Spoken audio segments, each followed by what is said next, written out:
And so we put on the mind of the charismatic kingdom, apostolic reformation mindset that no, all things are like that faith is a substance, and we're going to go after it. But the bedfellows of that theology, the hangers on of that, are all these creepy little gremlins that totally pervert our natural ability to be a person. And it's almost like that's why, like, halfway through the charismatic world, you're like, can someone just get the spiritual gift of being normal? What the hell is the matter with you? Like,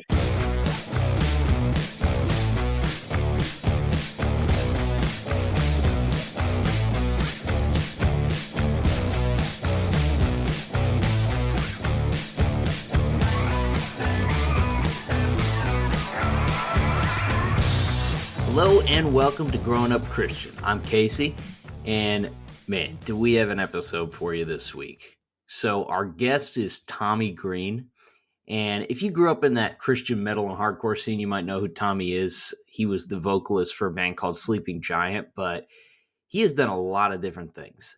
He's led a very interesting life, and he's really good at telling the story. Right now, and part of the reason why we wanted to have him on was because he and his wife started an organization called Run Against Traffic. Human trafficking is a hot topic right now, and there's a lot of extreme views on it on both sides of the aisle. One side trying to, turn it into a worldwide conspiracy of, controlling the government and this and that and the other side kind of diminishing its importance at all. And Tommy and his wife, they've been in the middle of this and have some personal experience with what human trafficking looks like. And when they decided to do something, they really looked at the problem from a standpoint of like, what happens to these people after an organization goes in and quote unquote frees them from their situation. A lot of people are trafficked by family members, people they know. A lot of people are stuck in a substance abuse situation and trafficked by a boyfriend or a significant other. To go in and rescue those people looks a lot different than, storming a building or, opening up a tractor trailer and seeing a bunch of kids in there or something like that. Tommy and his wife looked at it and said, what happens to these people after the quote unquote rescue, And for a lot of these people, especially if they're adults, if they don't have some sort of support structure, if they don't have a place to go, aftercare, those types of things, a lot of times they end up going back to the situation that they're familiar with. I mean, it's total displacement to pull yourself out of those situations, and that's why it's so difficult for people to do. So they decided, hey, we're gonna put together, we're gonna raise money as best we can, and then we're gonna fund aftercare organizations that are gonna take care of these people and help them get back on their feet, help them establish new norms and look for opportunities to move on with their lives. And I don't know, I think it's really cool. I think it's a very interesting take on this, like, kind of needlessly controversial issue that is, God, it's deadly serious. It's a really ugly thing. And Tommy's an interesting guy, man. He's a storyteller. He's a captivating speaker, and he's got a lot of just really interesting experience to draw upon. So this episode goes a lot of different directions. It went a little long. That's why we aren't doing an intro for it, but we think that you're really gonna enjoy it. This is one of those ones that we texted each other afterwards, like, dang, that was wild. So if you want to get involved, if you want to learn more about Run Against Traffic, you can go to irunagainsttraffic.com, and they've got all the information on there, all their social media and all of that.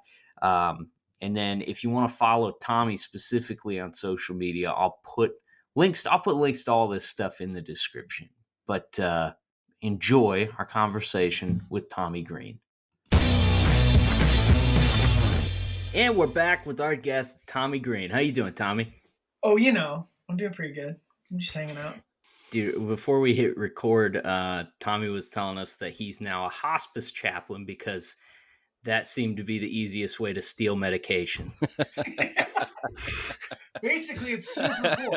They have dementia, and so they don't know. You know what I mean? Like there, some of them are nonverbal. Like you can just get in their room and just like do stuff. It's wild. Like I took a picture off the wall. I said, no, not at all. That's not at all It's true. technically not even stealing if they don't ever know Yeah, it's it's like, gone. did I think it was wrong? No, like it's only wrong really if you believe it is yourself. So Yeah. that's fine. So for me, Yeah. it's like my conscience is clear, guys. It's Even good. if they difference wake in up and values. catch you, it's like, hey, you can Why are tell they on me being so now. Maybe suspicious, I Jeremy? won't tell anybody you fell down later. Maybe that. Oh God, it's getting worse, guys. It's getting worse. Yeah, sorry. Right now, that's fine. We're starting off on a good foot, but that is an interesting job. I mean, I wouldn't mind getting into that a little more later, but that's such a. You mentioned taking that on new and being there to help help people transition from Yeah, this life is heavy, man. it is a little wild. Like it really is. I didn't really think about it a lot, if I'm honest. Like just homies like hooked me up and were like, hey, were you serious about just needing like, some extra work sometime, or would you want to do that? And I was like, yeah, man. And then I don't know. It's kind of weird. Yeah, you like just walk out there and you're like, all of a sudden you're like, you're with this person. They are legit, like actively passing away. And you're just like, Yeah. okay, like we're just going to hang out here. And I saw a really cool thing today in that there was a lady that she really doesn't, she's losing a lot of her verbal skills. Like she's, one or two word answers maybe. And, but she was a singer in a choir for a long time, I Oh guess. wow. And so the dude that I was with, I was shadowing him in this spot. He put on like old hymnal songs. And like within like 2 seconds, she went from like not speaking, like not really paying attention, to singing all the songs like perfectly, like foot tapping. It was Really? Oh bananas. my I, like God, that's was almost incredible. crying, just like, oh my Yeah. God. Like, it's like so hardwired in her whole life that it just like, and then he's like, how about this one? And he played another one, and within the first little piano intro, she's like humming and then just like belting it out. And it was like one after another. And then we left and I was like, what? And so a friend of mine was talking about that and just saying like the things we practice in our life, they just become hardwired. And then even if you lose everything else, like there's just some stuff that doesn't go away. So I thought That's that was incredible. pretty cool. So there's that, and then there's just sitting in silence with the dude as he's like going, So I don't. Anyways, it's a lot, but I feel Man, like I made an acquaintance an acquaintance of death over the last little while, and so I'm like, all right, sure. homie, I guess let's go. So Well, That's that's it. uncomfortable I mean, when work. you're like, I just need to pick up a little bit of work, and you're like, and someone goes, how would you like to help people transition into death? And you're like, yeah, it's like I like, said, look, I it's just need either a little that. work. That's not. I don't have I was skills. You know thinking what I mean? maybe I Like could weed whack or something. no, I know. I was a janitor at like a trailer park like years ago. I would just like mow lawns and stuff like that. Like that's fine. It's either this or like pick up heavy things or be like a janitor at like a church. It's like, what am I gonna do? I was like really good at bragging about Jesus for a long time. I got my heart broken. I'm a realtor guy. What else am I gonna do? Like play me. It's like I'm either gonna be cleaning toilets or yeah, man, let me do something with a bit of meaning and let's figure this out, So it's cool. It's really, really cool. It feels like a gift, even though I'm like, whoa, I can't believe this is happening. Yeah. It's all just So one more thing to add to the list of many things you've done at this point. Yeah. And how old are you? We got some You like got plenty of elderly time left. labradoodles you can adopt too while you're at it if you want. I know probably, huh? Just what happened to my cat? What cat? Yeah. You'll take all of their animals. It's so funny when I remember when I was first trying to when my wife and I got married, we were in our early 20s and we should get a dog, and you first do the whole shelter thing, and it's always like these dogs that are a little older that their owner passed away, and you're like we got this one. It was a whippet. I'd never heard of a whippet before. They're so sick. That's Yeah, funny. they're Okay. like kind of greyhoundy racing dogs. It was a Yeah. really awesome dog with people, but it was so funny because it's like you don't know what an animal's like when it's only ever lived with one old person. So you get it and you're like, oh, it's really sweet. And then it's like Awesome dog. We don't think there's any concerns. We bring it into our house. We had cats. All it did was try to kill the cats nonstop. So But with it. yeah, and we're like, we bring it back. We felt super shitty. We're like, we're returning a dog. Like, it feels awful to return a No, it dog, right? does, Especially when you bro. adopt it. Oh, So we're like, we have yeah. to. It's trying to kill our cats. Like, well, maybe it's playing. We're like, no, our cat's bleeding and there has no hair left on its tail. Like, I'm running off the couch to save my cat's life regularly. And we gave this the old college try, but I'm over this like anxiety of waiting for my Yes. cat to be murdered in front of me. So That then is so weird to hear that a Whippet has that personality, because they always seem to me like just seeing them online and stuff, they look like they just cold turkey Lexapro or something. yeah, okay. They look like a very anxious breed. But then so then we check up on it, right? Because we felt so awful. It gets adopted again. And then like a month later, it's back at the same shelter, and the updated description is like, can't be around cats, can't be around children, shouldn't be around other dogs. You're like, Jesus Christ, there's nothing left for this dog. It just keeps getting bounced around like a shitty orphan. I just adopted an anorexic Wolverine. Have you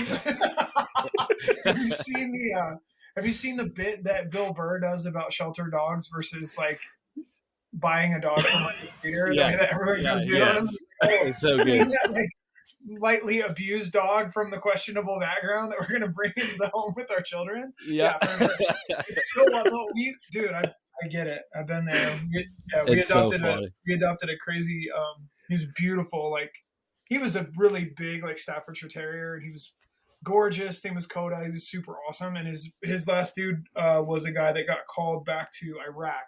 So he grew up with like one owner that was like a dude soldier, had to go back into active duty, and they used Coda was like such a boss. Like they used him to be he's the dog that socialized all the other dogs when they got to he just had a great personality for like other dogs, and he was just kind of a gangster. I don't know. I liked him. Anyways, he liked me because he was used to like one dude. I went on a trip, like an SG tour for like a weekend, and Chrissy's like, Coda growled at me when I went to go move one of the kids. And I was like, okay, like, bye-bye. Like, sorry, dude. That was it. And we brought him back and we called. We felt so bad. And they were like, bring him back. He's our favorite. He's great here. Don't worry. And so I was just like, okay, thank you. Bye. Oh, dude. So I have like one picture of me with Chrissy and our kiddos and him. And he was so awesome, but I was just like, and then I had a family member. Oh, this is so bad. Sorry, this is so bad. I had a family member that moved in, and they had a dog, and I had my little son with me, and so Rada Bean, my man cub, it's like my pride and joy. He's like a gift from God. I love him so much. And we had a friend that moved in, and they had a dog. I didn't know they had a dog, and they brought their dog, and I was like, hey, I'm just gonna tell you this right now. If that dog does anything sketchy around my child at all, I will smash that dog's head with a rock in front of you. And I'm sorry. And they were like so bummed. Like, I don't think anything bad is going to happen, but I've never loved anything as much as I love that little boy. And so if anything happens, I just need to let you know that's the risk you're taking bringing this animal. I was like, I don't know what was going on, but I was just like, oh, absolutely not. Dude, anyways, not one of my finer moments. I just have to say, I get it. I totally get it. I'm like, there's nothing more important to me than the people that I love. And I love these animals, but sometimes it's just not the good fit. And so, anyways. Yeah, dude, as soon as there's something risky. Awesome, everything worked out.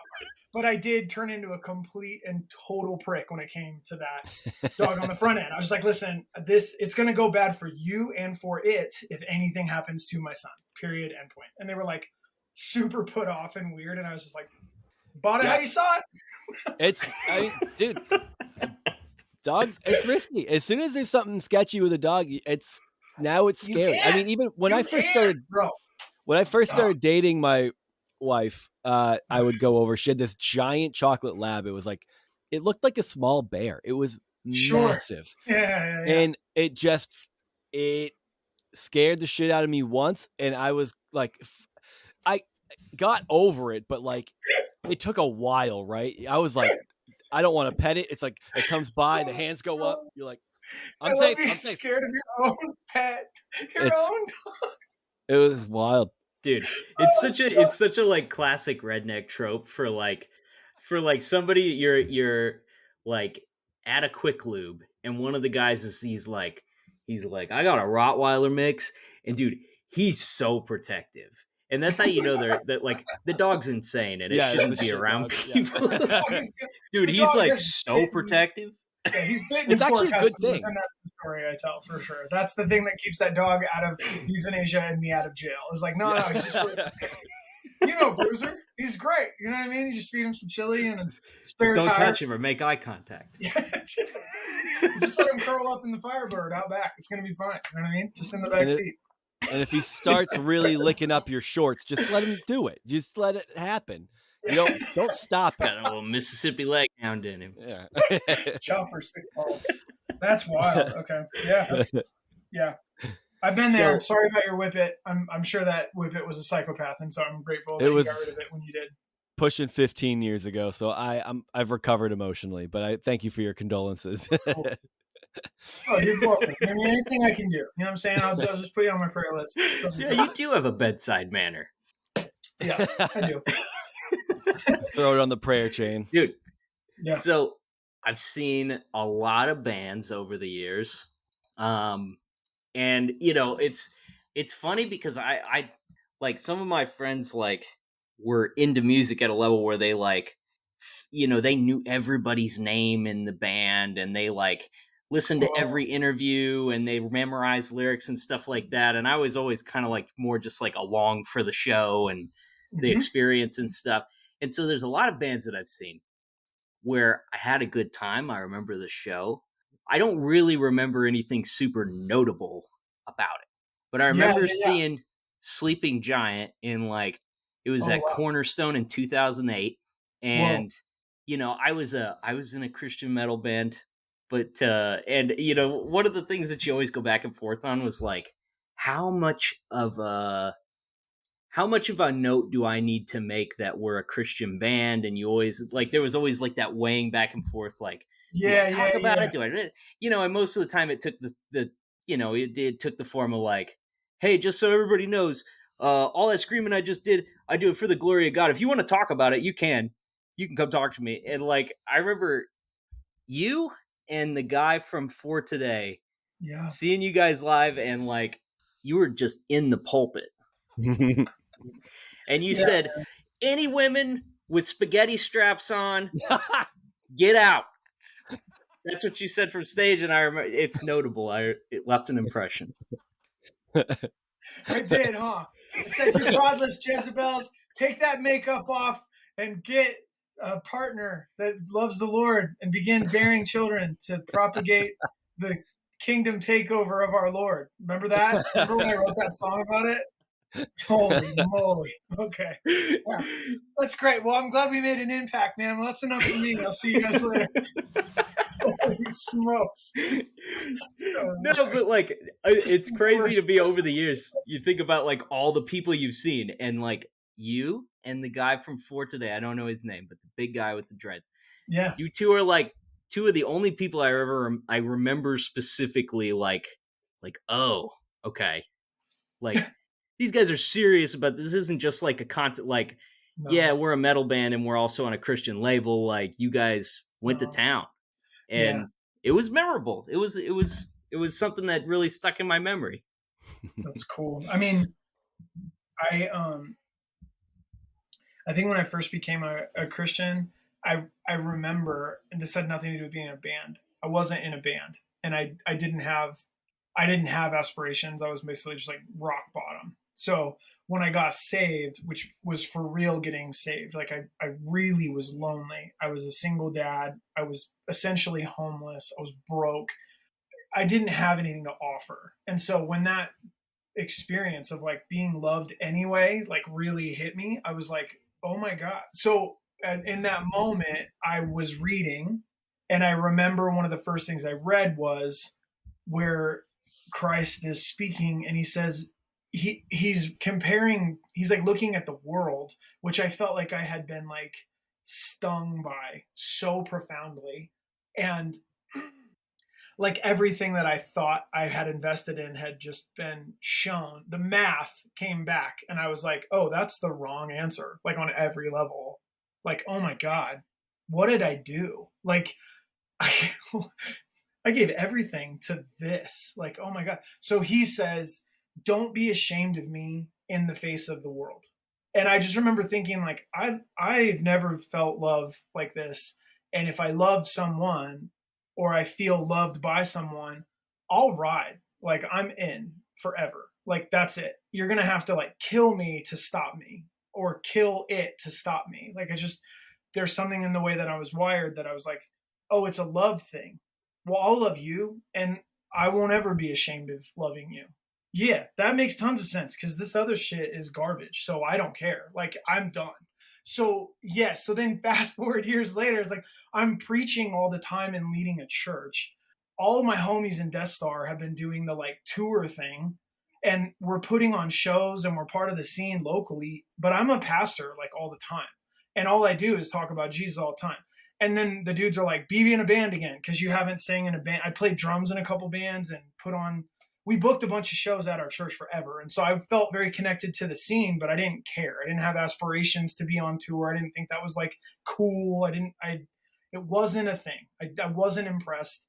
I wanted it to work it for my friends and I thought that was rad, but I'm from Salt Lake. If 40 kids show up to your show, it's a great show. So like to get in California, there's like 600 kids at a show is like bananas to me. I was just like, I cannot believe that local bands play at the showcase and there's like 400 people here. Like this is nuts. Like, so my expectations were already fulfilled when 175 or 200 or 300 or like we booked Suicide Silence at Tiffany one time and like their Nice. bus, it's like little like Nate from Zabalba has pictures of like them at it. It was too small of a venue for them. Like so for us, it's like I was connected. I had fulfillment. If all I did was pastor that little church, I was good. We get on the stage. I'm on tour with dudes that I'm on staff with. I'm on tour with brothers and sisters that I live with. Like I don't have like a road mode and then like it was just like, dude, I'm about it and we're all about it and this is what we do. So it was almost like that was what was so disruptive, which is a little shocking when you think about it, that it was like, hey, you guys were like actually Christian. Dude, but then too, it's like it's so offensive and we're so full of shit too. Like just so much ego, so much pride. Like we just thought we had stuff figured out. Cause you know what? I'm 25 and I've been doing this for 4 years. I'm an OG. Like what are we talking about? So I am by the grace of God, I'm still around. But like, dude, there's plenty about that I'm not ashamed of Christ. I'm plenty ashamed of myself all throughout all of those seasons, but never of him. Never of him. And so I'm glad you remember it. I don't go back there very often. I'm just, to be honest, I got told by some old friends that they liked an old record, like non-Christian friends of mine. And they're like, dude, I was listening to this record and da da da da. And I was like, wow, yeah, I still like that one. But in a lot of ways, like there's a lot of triumph and trauma and all sorts of stuff wrapped up in that, because that was also like me documenting my own journey. And so there's plenty about it that I'm like, God, did we do anything? Like, God, I hope we did, because I don't know. So anyway, so when you say that, I'm just like, it's like I'm cringing as you're like, you were really notable. I'm like, oh my God, that's what we say now? Is like, okay, notable. Is that the right word? Is that like a thing? Like what I think is really funny about it is that like so we both grew up. I mean, I'll speak for myself. I mean, we both grew up Christian. I grew up very evangelical, very invested. It was like, and I used to go to shows, and when I would see bands that were Christian, I remember feeling like disappointed if they didn't say enough at a time in my life. And I remember the feelings of that changing, but like I always, despite being in the metal and hardcore scene, always had a deep love for Me Without You. And I think because a lot of Aaron's lyrics really just spoke to me as someone who is like developing and growing and trying to think and rationalize and reason through my beliefs. And I remember every time I would go see them being so disappointed I didn't just get to hear him talk about what he thought.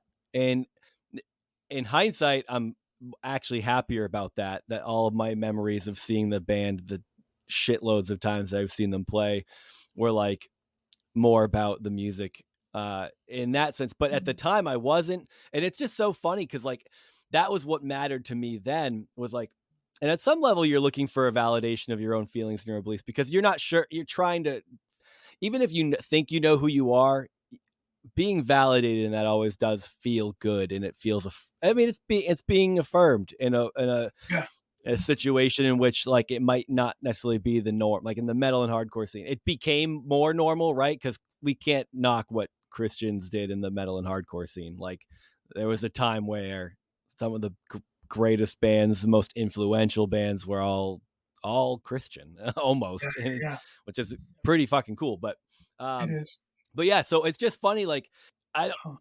I think you got a few years on me, but when you would have been doing that and I would have been going to shows, that would have been like, I was looking for that and I needed that. And it would have been validating for me at that time too. So Yeah. it's Me funny. too. Me too. I'd be curious to hear like whether, like, did you have experiences with that, with where people were just like heckled you about it, or like talked to you afterwards about how, like, what the fuck was that? Like, People and what was actually that came like? and asked you. Yeah.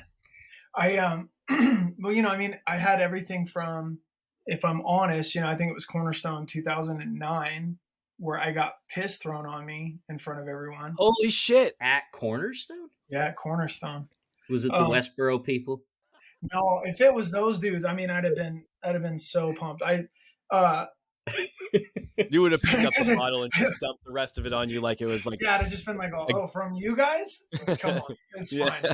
I will put that on my account, please. Like, no, it was wild too because here's what I thought. All right, is like, trying to walk the level of wisdom here.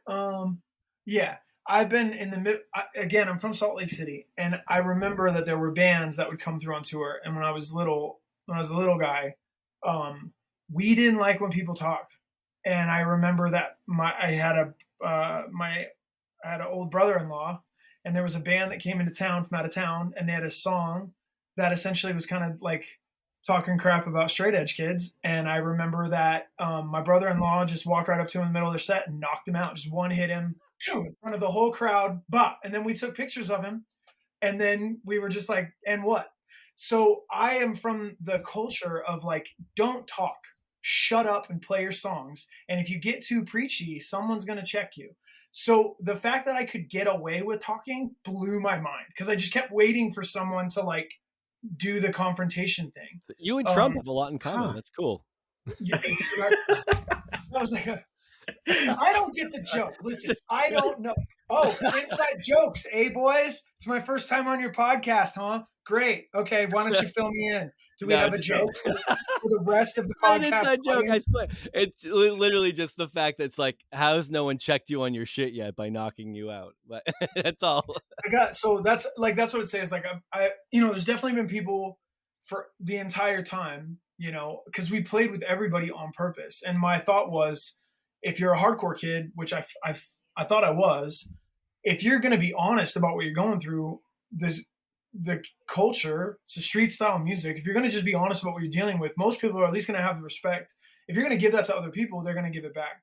And so at the church, we hosted bands from all over the place. They would get to the church and talk all sorts of crap about Christianity or faith, whatever, blah, blah. And people would want to be like, this is our church. How dare they? And I'm like, but God doesn't need us to do anything about that. Like, the reality is that long term, if we're kind and we actually love people, there's a very good chance that on a long enough timeline, we're going to find out we have a lot more in common and there's a lot more room for dialogue.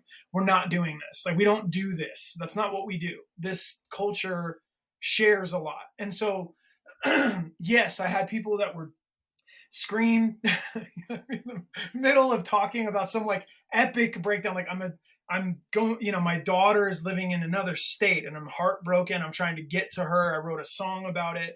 It sucks if you're a single dad, if you're going through it. I really trust that God is going to look out for me and my daughter. And the minute I say that, I get like a shut the fuck up. And I'm like, listen, no. And also no. And like, what? Okay. So if it was me, so I say that to circle around to Cornerstone. I get hit with a bunch of piss in front of thousands of people. Also, Sleeping Giant made a shirt with that picture on it. I'm like kneeling down, Gorilla Biscuits long sleeve. I look so hardcore, and there's stuff flying on me. That's not water. That's piss. That's piss from this kid that walked up and threw a water bottle full of piss on me at the very beginning of our set. I'm gonna find that shirt on eBay In now. front of everybody. So I'm like, I almost start crying because I know what's happening. I feel like in my heart, or like I hear almost like keep going, like don't stop. Like I was getting encouraged as it's happening. And I'm like, I cannot believe that just happened. We do our set. Amazing things happen for people. I got a lot of really cool feedback from people. Like, yo, that was really powerful for me. That, like, good things. And I was like, okay, well, I guess it was worth it. But I'm like, I came back the next day to see if it happened to Maddie from For Today, because I was like, dude, if it happened to me, like, and maybe it'll happen to Matt, like, You maybe were locked and loaded with a bottle of piss and an alias. I was gonna do it. Somebody beat me to it. Yeah. He's like, no, but I literally was like, okay, I went the next day and I sat in this like porta potty on the Cornerstone grounds and just sat there for a while, like crying and just praying. Like if I got that, if that happened to me because I'm an asshole and I suck and I'm egotistical, or I've offended someone by my pride, not with the message, but I've offended someone, not the message of the cross, which can be offensive anyway. But if I was that dude, and that's what happened to me, I'm so sorry. But if it's for you, I'll take it. And I'm still sad. I cannot believe that just happened. That was so embarrassing. But I'm gonna forgive this kid, and I don't need the story, and I don't need an apology, and I don't want to hear about it. I'm sorry. Like if that was a check to me, like chill out, then I'll take it from you. If it was just a kid pissed at me because I hurt them, I'm sorry. Please forgive me. I was aiming in the wrong direction or something. Sorry. Walk into the tent, and as I'm walking, I'm like, get done with this like emotional, sweaty, like gross Cornerstone porta potty prayer booth moment that I have. I walk out. I'm like soaked, like, and I look not good. And I'm walking up to our merch table. I get to the merch table, and there's a crowd of people talking to Eric, our guitarist. And this girl looks at me and she goes, I know who threw that. And I go like, I don't want to hear it. And I just walked away. I was like, I don't want to know. I don't want to know anything about it, because there's nothing this dude is going to tell me that is, it's like, what is he going to say? He's like, I hated you and I talked shit on you and I thought you guys sucked. And I thought it's like, what is the story? Yeah, it's not all I was wrapped up in the bottle of piss. Like I don't. Yeah, it's like, just I get it. So I walk. I just go for a walk. I'm like, I don't want to know. I don't want to know. I've let it go. I've tried to forgive this person. I don't want to hear about it. I don't need the validation. I'm over it. I come back. Everyone's gone. Eric's just sitting there, and he's like my best friend. He's like stoic and like looks, I'm like Captain Kirk and he's Spock. So like he's got way more emotion than I do. Like the planet is exploding inside of him, but this is what you see. And I'm like emotional, like whatever. Anyway, so I'm looking at him and I'm like, dude, should I? And I go to ask, should I ask and he goes, oh, don't worry about it. I got it. And I'm like, oh, no. Don't worry about it. It's okay. It's going to be okay. Like we forgave him. It's going to be all right. So I literally go to the For Today set the next night because they headlined the next night. And I just wanted to see if it happened to Maddie too. For some reason, I was like, if it happens to Maddie too, then it's both of us. I'm not the only one that got piss thrown on him. And I don't understand. And I was like waiting to see if Maddie was going to get anything as well. This is your version of casting leases. Yeah. Oh, yes. Thank you. Yes. Dang. Maddie got flowers and panties. He did. Dude, he got. He's going to be wet or dry in the morning. That's all I got to know. I'm on the edge of my seat. I can't wait to find out. Anyway, so I'm saying that to say that dudes have tried to threaten me from stage, and I'm just like, I know what I'm doing here, and it's not to be in a band. Like I literally am out here trying to spread the message of Christ that saved my life years ago. I know there's people here that are struggling. If you're pissed at me, then maybe I'm not talking to you. Maybe I am, and you just got to deal with it later. But like, I'm not going to stop saying anything for any of you. And if I get beat up for preaching, my mindset is like, cool. That's an honor to me. It's an honor, hopefully, to Christ. And I don't know what would happen in the spiritual realm that I believe in, but probably really cool stuff. So, like, go ahead, man. Like, what are you going to do? Like, I'm not going to fight you back because that's not my role. Like, it's fine. So I've seen that. And then there's the urine thing, which happened. So, yes, there was that as well. But It um, sounds like you handled That's it much unreal. better than Tila Tequila did at the. I don't know who that is. Oh, she Well, was an old oh man, MTV personality, right? It was Oh, like a everybody's reality star. homework Yeah, is to push pause, go on YouTube, and look up Tila Tequila Gathering of the Juggalos. And you can watch her get pegged with human turds at the Gathering of the Juggalos in like 2010. yikes. She didn't just grin and bear it. And now What was? she's a white supremacist, so there's that. No way. I actually am shocked to. I wouldn't have expected that. What was the name of her show? She had a. A shot at love. That's right. I I get it, recently and it's a watched a shot video because about of her. That's what I know. tequila. That's right. that's funny. That's Well, funny. Okay, well then, okay, so you, so that was then, right? And there's like a thing you remember this like Christian thing. When you think about it, what are your actual like? What are your thoughts about it now? oh I boy. think Because for I know it's like me, it a was journey like, for you guys. well, I think that whole time period for me was like very much being confronted by the rest of the world. You know, I went to this little tiny church and a little tiny school with all the same people, and it was a very buttoned up Baptist church. And so, like, I'd never really been around like any sort of charismatic Christianity. And Oh, like the metal and hard Christian metal and hardcore stuff was really like me finally sowing a couple of wild oats. I think what I took from it, and what I would still say about it is like, it to me it rang true, and it was like a little bit of a wake up call, I think, because it made me think like, I don't have that. Whatever that is, like, I'm not tapping into the same stream as some of those as people, and I had people in my dorm like that. There was just, That was me. yeah, Sam was one of those. he was- I don't know. That was kind of what I took away from it, was like, I'm not plugged into the same, you know, energy stream as some of these other people are. Yeah. Yeah, it's funny. I had for me it was like I loved it. I mean, finding heavy music like Christian heavy music was a life-giving thing for me. And like Casey, I've talked about this several times, but it's like there was always people who gravitate towards heavy music. It's like whatever you hear on the radio, you hear some of like the butt rock, or a lot of people, Linkin Park is a great example, right? Where you hear the screams and you're like, oh my God, like what's that? Second greatest band ever. It's like you feel like every time you hear something heavy or you hear a scream, you think, I need more of that. I mean, I remember feeling that. It's like one of the later tracks on the Sticks and Stones album by Newfound Glory, where there's like this little scream in the background by someone. And I'm like, wow, what was that? I liked that. And it's like that. I was a pop punk kid at that time. And then I hear that and I'm like, so I keep looking for that. And the internet's not quite what it is today. So you don't have Spotify or you are referenced to other artists. So you're like, then you yeah, find labels. And of course, the yeah, Solid yeah, yeah. State, Tooth and Nail is what that was salvation for a lot of us young Mm, Christian metal and hardcore wild. Yeah, yeah, kids. yeah. So it's like, for me, I loved all that. I mean, I even hear even like the bands that preach from stage, I that all was like pulled me deeper into a lot of that. And I was fine. I never was one of those people that gave much of a crap about whether or not people were Christian or not. Like I felt it was my job as one to try to like convert people at that time.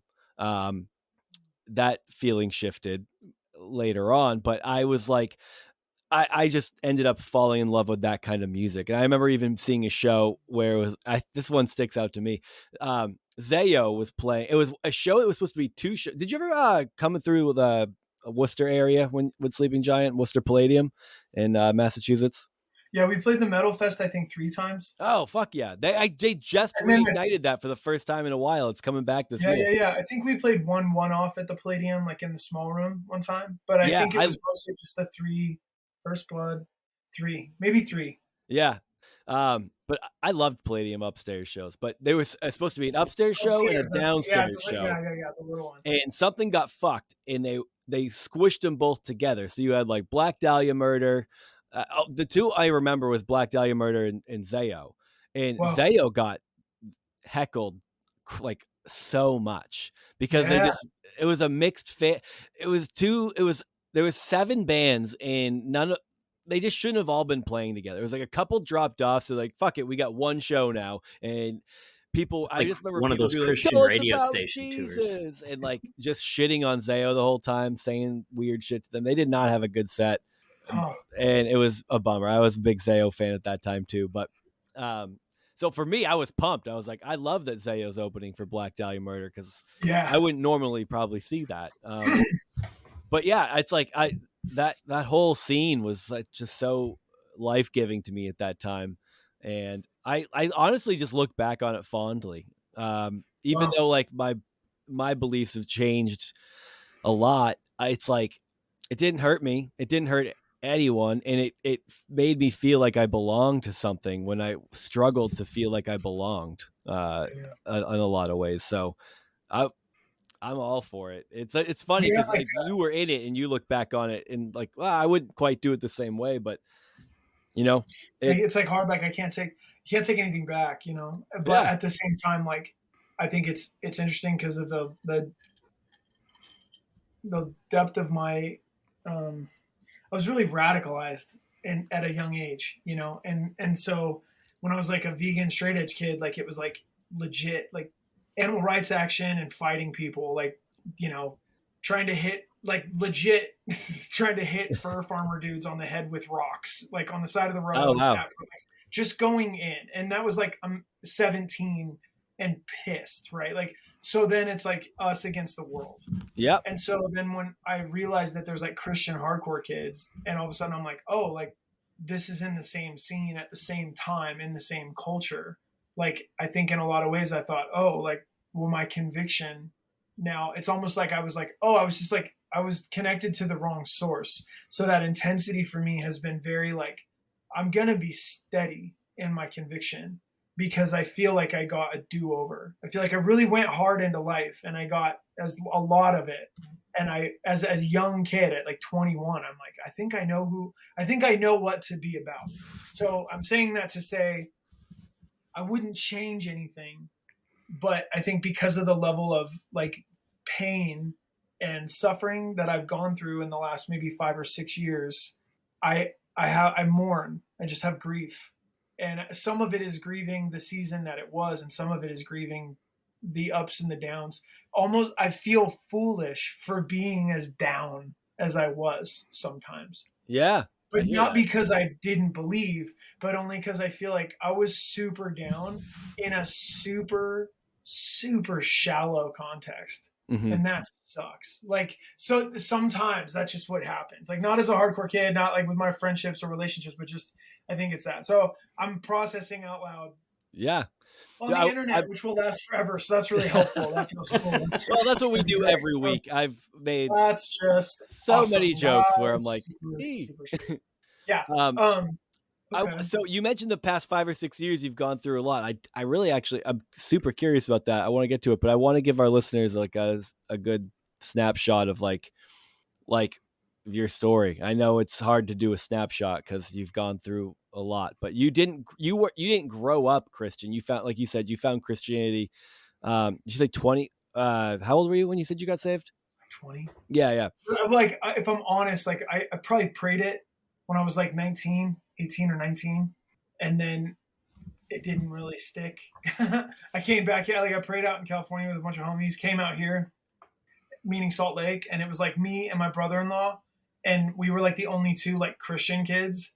And it was brutal. Like, and we were bad at it. And it was like a super violent time. And so we were also friends with like all of our friends were like the bad guys at that point. So it was just like we were just it was like bad. It was real bad. So anyways, it was just one of those things where it was like, I didn't have the root in myself, and I didn't have the resources to actually do this thing well. And I loved, um, I loved sinning so much. Like I can't even tell you how much I loved violence and sex and hatred and contempt, and I just loved it. And on some level it was like every single day I couldn't wait for something to pop off. It was also terrifying me, but I also was like living for it.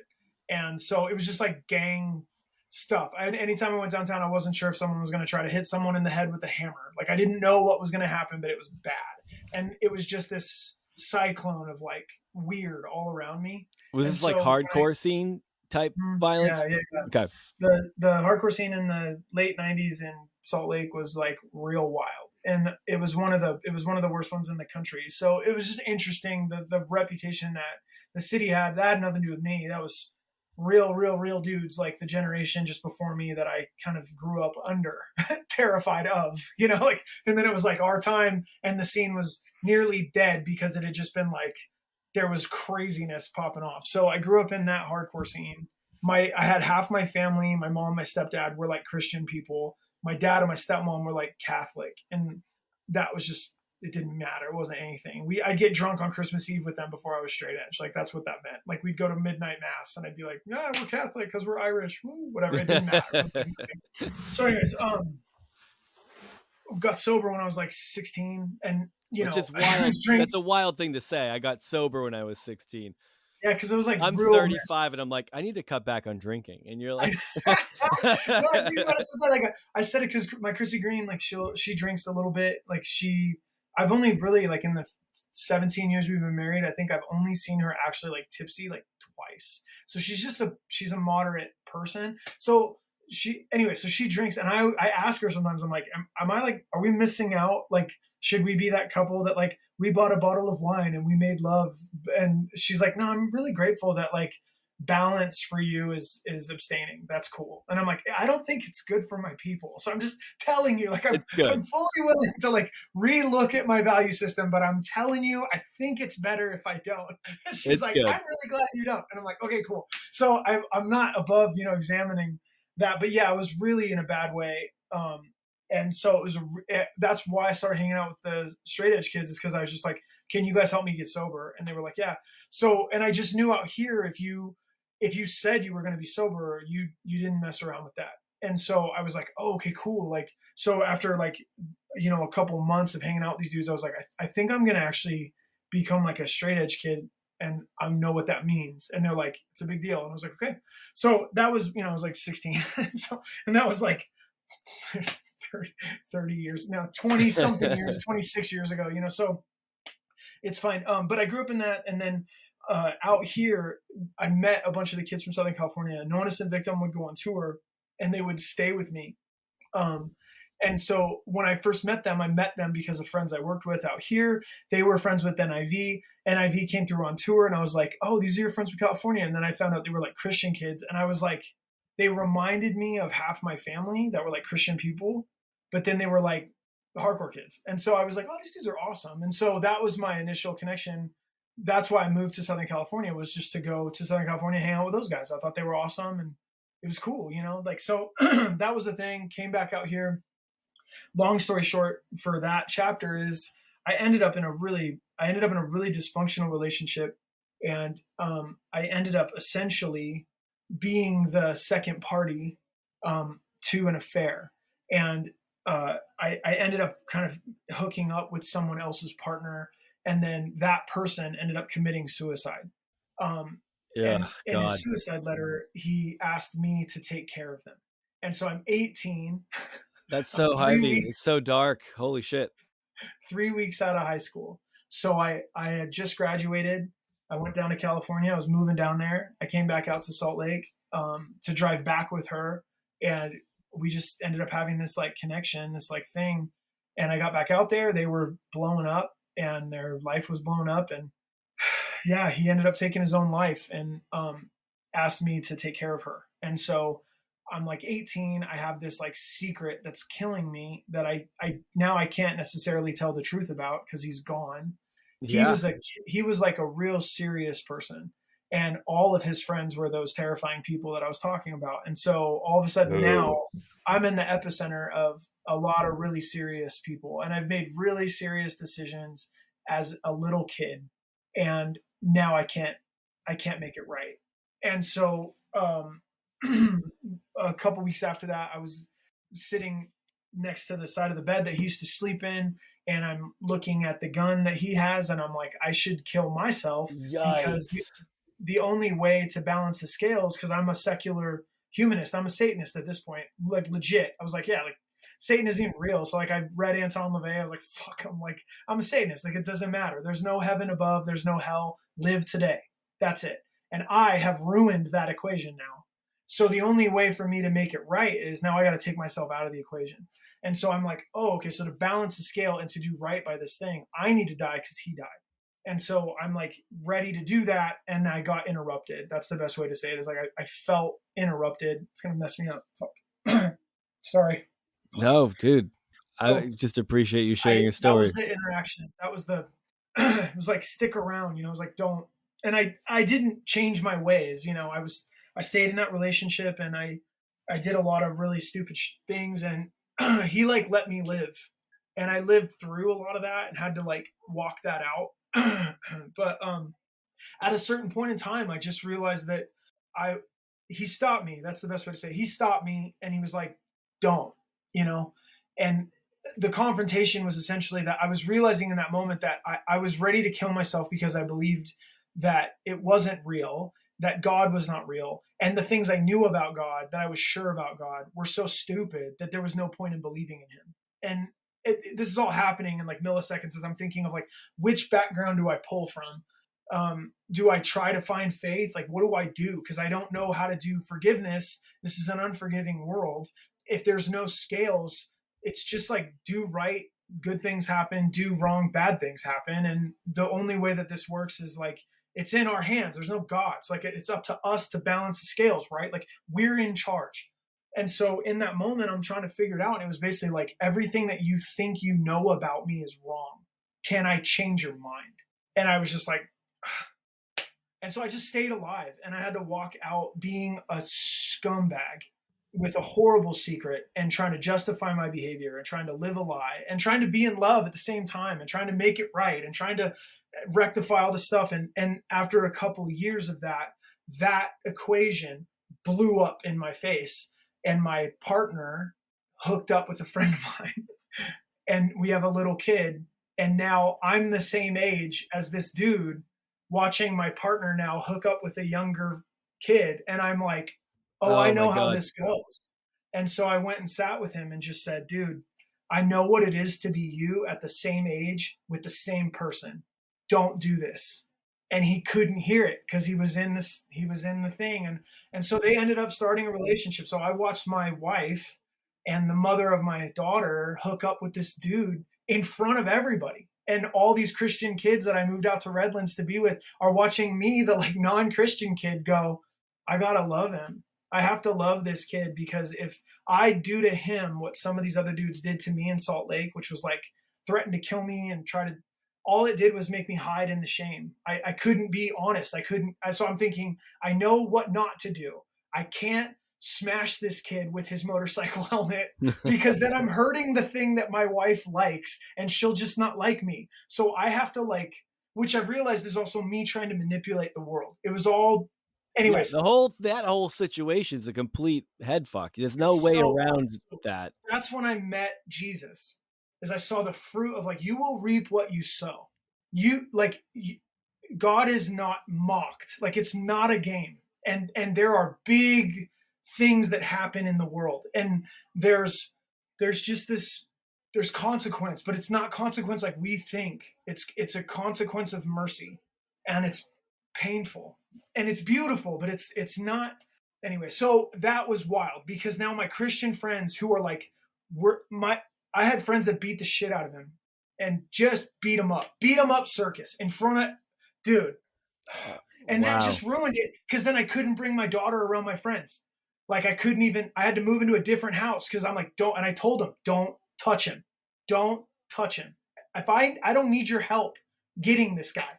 Don't do it because I don't care about him. I want my wife to love me again. I can't make her love me. She has to choose back in, and I suck. So I don't know how to fix this. And that's when I realized that's the conundrum of Christianity. God can't make us love him. He doesn't manipulate us. We have freedom to choose, even if we choose horribly. And I'm watching this going like, oh my God, I feel like I'm living in a parable. Like, holy shit. So when I would say, I feel like when I met Christ, I met the bridegroom as a bridegroom that had lost his bride. So the bridal paradigm of the kingdom made so much sense to me because I'm like, Sure. you can't control people. The only thing we have is love, and you can't make people love. Like oh my God, you have to love something higher in order to change your heart. Like it's so impossible. This is crazy. So me trying to love the people that were killing me in front of all my Christian friends was like a way big witness to them because they're like, you're not even a believer. I don't know what you're doing, but like you are loving them and I don't have love for them. And I'm like, I don't know what to tell you. I'm trying to do the thing that I thought your guy said. Like you have to love your enemy. And I don't know what else to do, man. And so that's kind of how I became a Christian and my friends are like, we're going to flip his car over and we're pulling it out of your cul-de-sac because he's staying in your house right now. And fuck, they're just like, and I'm like, don't do anything. Like, so it's just this weird thing that happened. So my failure and my humiliation was like public. My failure, I was so stupid and I was such not a good dude. God for dude, this poor human that I was married to that left, like God bless you. Like I'm so sorry. Version 1.0 of that was like gross. So please forgive me, but so them watching me try to love my enemies actually was the thing that created the platform that I ended up standing on going like, I just need Jesus. I don't know what else to tell you guys. Like, I don't need anything else. I just need God. Like, I'm going to die without that kind of love. And that's how I started my first Bible study. I was just like, I need help. We weren't going to church anywhere. And I was just like, come over and let's just like do a Bible study because I don't know what else to do. And so my friends just came to support me because they loved me. It was horrible, but it was like 30 of us like in the living room. And then it turned into like this church. And so now I'm pastoring this church and I'm like, I don't even like church. Like that's how Tiffany started. So that was kind of the journey that led me into the kingdom. So I've already left everything. Like I've suffered enough. Like I know what I'm about. Right. So then I'm putting on show. It's like by the time we start Sleeping Giant, it's like I've been preaching through the Bible every week for days each week. Like I've been about it at home where I lost everything and then I was reborn. So to then step on stage, it's like, do you think I'm intimidated by you, Worcester? Like, what are you going to say to me? You shouldn't have been a minute. It's like, bro, my friends are just as serious as you. I'm not scared of anything. What are you going to do to me that I haven't done to myself? Like, are you kidding me? Come on, man. Like, so anyway, so that's what brought me to SG. SG becomes this thing, but in a lot of ways, it was just a natural expression of our community in California and them watching this thing that God had done in my life. And it was our whole crew. We all grew together. So then we're all on the road together and it was just us. And so that made a difference. I know it impacted a lot of other bands, both positively and negatively, but it was just, that's the fruit of what happened. I got radically saved. Like I was really going to die. I really didn't deserve to live. I really made horrible choices. By the grace of God, I'm not dead or in prison. It's like, dude, so that's what brought me into SG. SG goes for a while. We get done in 2018. So we get ready to call the band quits. As we're getting ready for that to happen, my wife and I got contacted by a young kid who was in Europe and was in a broken home. We tried to help her get out of her home and into like a rescue facility. A family member came and kidnapped her out of the facility and trafficked her to a brothel where she was found 3 days later with like 14 other girls. Oh my and God. That was our introduction into the world of human trafficking. And That's so we went crazy, man. crazy journey, 2015, 2016. way brutal. My wife, Chrissy Green, has just written a book about it. It's coming out in November. Oh, And so, awesome.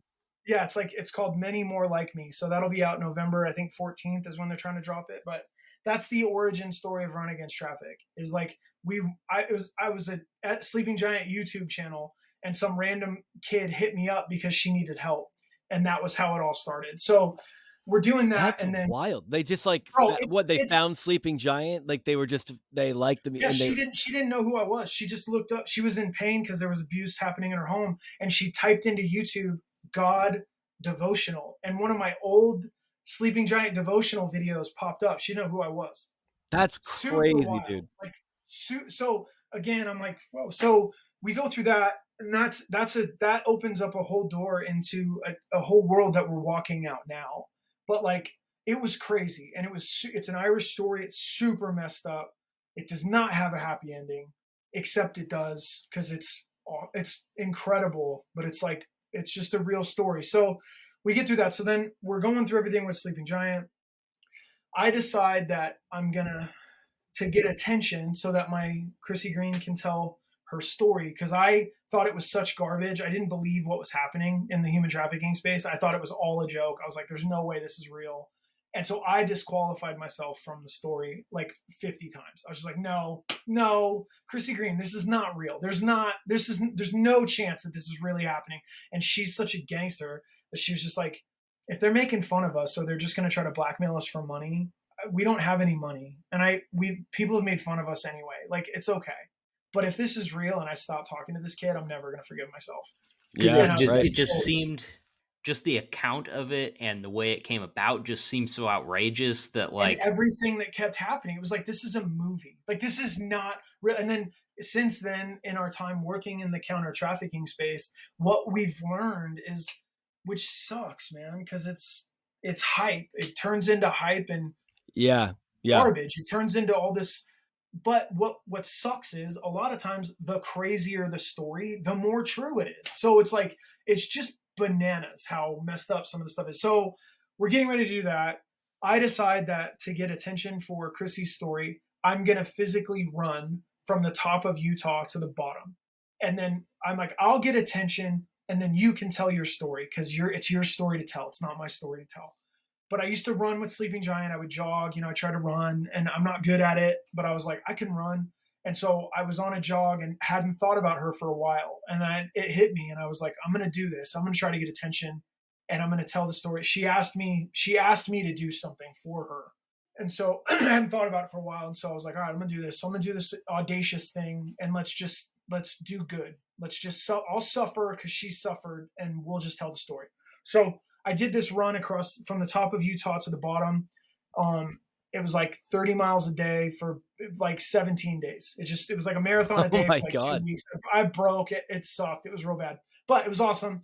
So we get done with that. And then 2018, we bring Sleeping Giant to a close. So my Sleeping Giant's first show was my bachelor party show when I married my Chrissy Green, February 18th, 2006. February 17th is our first show. We decide 12 years to the date. We're going to play our last show. We're going to film a little documentary about the band. I had a friend that said, have a vision for the end. Everyone has a vision for the beginning. No one ever has a vision for the end. And so this was probably 2015. And I was like, okay, well, I'm going to get a vision for the end. I'm going to bring this thing in the right way and then we'll be done. Cause I was already kind of like done, but for some reason we weren't done yet, but I was like I was trying to be faithful to it, but I was really done. And so I was like, okay, what do we do? So I was like 12 years to the date. I like dates and times. So I was like 12 years, start to finish. That's sick. So February 17th, 2018, SG plays its last show. It's super cool. My whole family comes out from like my family at the time comes out. So both my little brothers, my little brother Connor, my little brother Ryan, my sister-in-law, like my aunts and uncles from Washington and my cousins from Portland, family from California, people from Utah, people from like everywhere. Like my whole family got to be together, which was really, really cool. May of 2018, so a couple months later, my little brother Connor is living in Boston at the time. He just dies suddenly. Oh wow. He had like a aneurysm and just died, and he was like 32. man, He was like one of my best friends, you know what I mean? So like it was like super tragic. So I get the call middle of the night. He's like brain dead in Boston. Oh my I'm God. freaking out. I'm like, what is going on? But I'm like SG guy, right? Like I'm like, yo, like then we're gonna go and pray. Like I'm not good with this. This is not okay with me. Remember, like no one leaves this room sick. Remember, like I'm advocating for like a high level of like breakthrough. Like the things that happen in the Bible, I want to see happen now. Like death is not okay with me. That's like where I'm at. Death is not okay with me. Death is an enemy to fight. It's not something we're gonna tolerate. We don't have to say bye. So my family calls me. They're not like Christian like that, and they're like, Tommy, Connor, he's not. Anyway, so I'm like, please don't turn off any of the machines. Please don't do anything. I have to pray. You've got to let me pray. And they're like, they like me. They don't like me that much, but they're just like, fuck you. Like, I mean, for real, like, dude, can it? All right. Like, so I fly the next day with my brother to Boston, and I get there, and I laid across the body of my brother, and I breathed on him, and I prayed for him. I had all these friends that were like, yo, you're going to pray. God is going to do stuff and things. Like I'm immediately calling like all the biggest name people that I know to go like, yo, my brother is asleep and I'm going to wake him up. I need your help. I need your prayer. Like I'm taking this serious. Like this can't be real. Like I swear to, there's not a good reason why this is happening. Like makes no sense. Right. So, so I fly through the night, I fly the next day, and anyway, so I get to Boston. I pray for Connor. He doesn't wake up. I'm doing this in front of my dad and my little brother. I mean, I feel like, so I'm just like, oh God. So then we go. So anyways, so my brother passes away really suddenly. A month later, Chrissy Green and me have our first of 4 miscarriages. Could I step in real quick? I just want to ask a No. question about that. No, I'm in the middle of my story on your podcast. No. Yeah, what do you need, bro? Whatever. Jump in anytime, please. What am I talking about? No, I love this. I've been incredibly captivated. I think it's unusual for Casey or I to not interrupt with a joke for this long because I'm very Swoop in, bro. Swoop in. I'm sorry. I'm sorry. I've just been like, you're so sad. No. You're an emo Christian. So- We'll take you way more serious now. I get it for sure. It's fine. It's cool. It's hard to make jokes when someone's talking about their dead brother. I'm sorry. Dude, it's like, no, please, don't make fun of my dead brother. I'll fucking kill you. But if you make fun of anything else, you can make fun of anything else. It's fine. Anyways, I'm just kidding. It's so I found charismatic Christianity in college, like that. Yeah. All Okay. the things, all the promises of God are yes and amen. The things that God tells you, like it's just this. I mean, it was all my friends are going to IHOP. For anyone who's listening, International House of Prayer. It's like fire in the night, baby. Let's go. It's like praying for stuff. You're rocking back and forth. Oh God! Yes, we're getting after it, bro. I get you. So I found all that, and I was like sucked into it, and it was like it was an emotional experience, but it was also like as like I said earlier, like finding that belonging in like the Christian like heavy music scene, and like I felt like I found belonging there because I'm like I believe all these things about the power of God and things like that. So I'm going to tell this story as short as I can. And I've told it before, but I think it's a little relevant. So I'm like, I knew this guy named Jeff, and he was like, he beat the shit out of people most of his life before he had a radical salvation story. Big Jesus tattoo across the back of his bald head. Like he would fuck some people up real good. And his wife was dying of cancer, and he was of this whole like, hospitals. No, I have to have faith that God's going to heal my wife, and because of if she goes to the hospital for lack of faith, and she ends up dying. So like the charismatic Christianity thing, the belief in this idea. So because what you said about like death isn't okay with me. In this, maybe in this situation, maybe that's how you felt at the time. Maybe you feel differently now, but this is where my brain starts going is like, I mean, obviously death is and even unexpected death is a part of the human experience. And it's often hard to understand, but the charismatic Christianity thing, looking back on it for me, really pulled a lot of people into some like a lack of an ability to accept life as it comes. because they believe that God's going to do greater things all the time. And it's almost Mm. creates a lack of ability to maybe accept or process appropriately a situation that was difficult, and they fill that with this continuous expectation that God's going to always pull through for miracles if they pray hard enough. And that can leave some lasting problems with people who find that God's not pulling through for them because they're thinking it's the problem was them or their lack of faith. So I'm curious as to where your thoughts were on that during Yeah, that time and how you might yeah, respond. we were just talking about that this morning. Yeah, man. And I think what's weird is like where we came from, we were like broken hardcore kids. So to take on the mindset, the renewed mind, right, of Romans 12, that oh, I can't be conformed anymore to the pattern of this world, right? And so that means don't think like you think, right? Good or bad. It's just like, no, no, no, no. Put on this new mind. And so we put on the mind of the charismatic kingdom, apostolic reformation mindset that no, all things are like that faith is a substance, and we're going to go after it. But the bedfellows of that theology, the hangers on of that, are all these creepy little gremlins that totally pervert our natural ability to be a person. And it's almost like that's why, like, halfway through the charismatic world, you're like, can someone just get the spiritual gift of being normal? What the hell is the matter with you? Like, that's what I'd say. They'd come up to us all the time.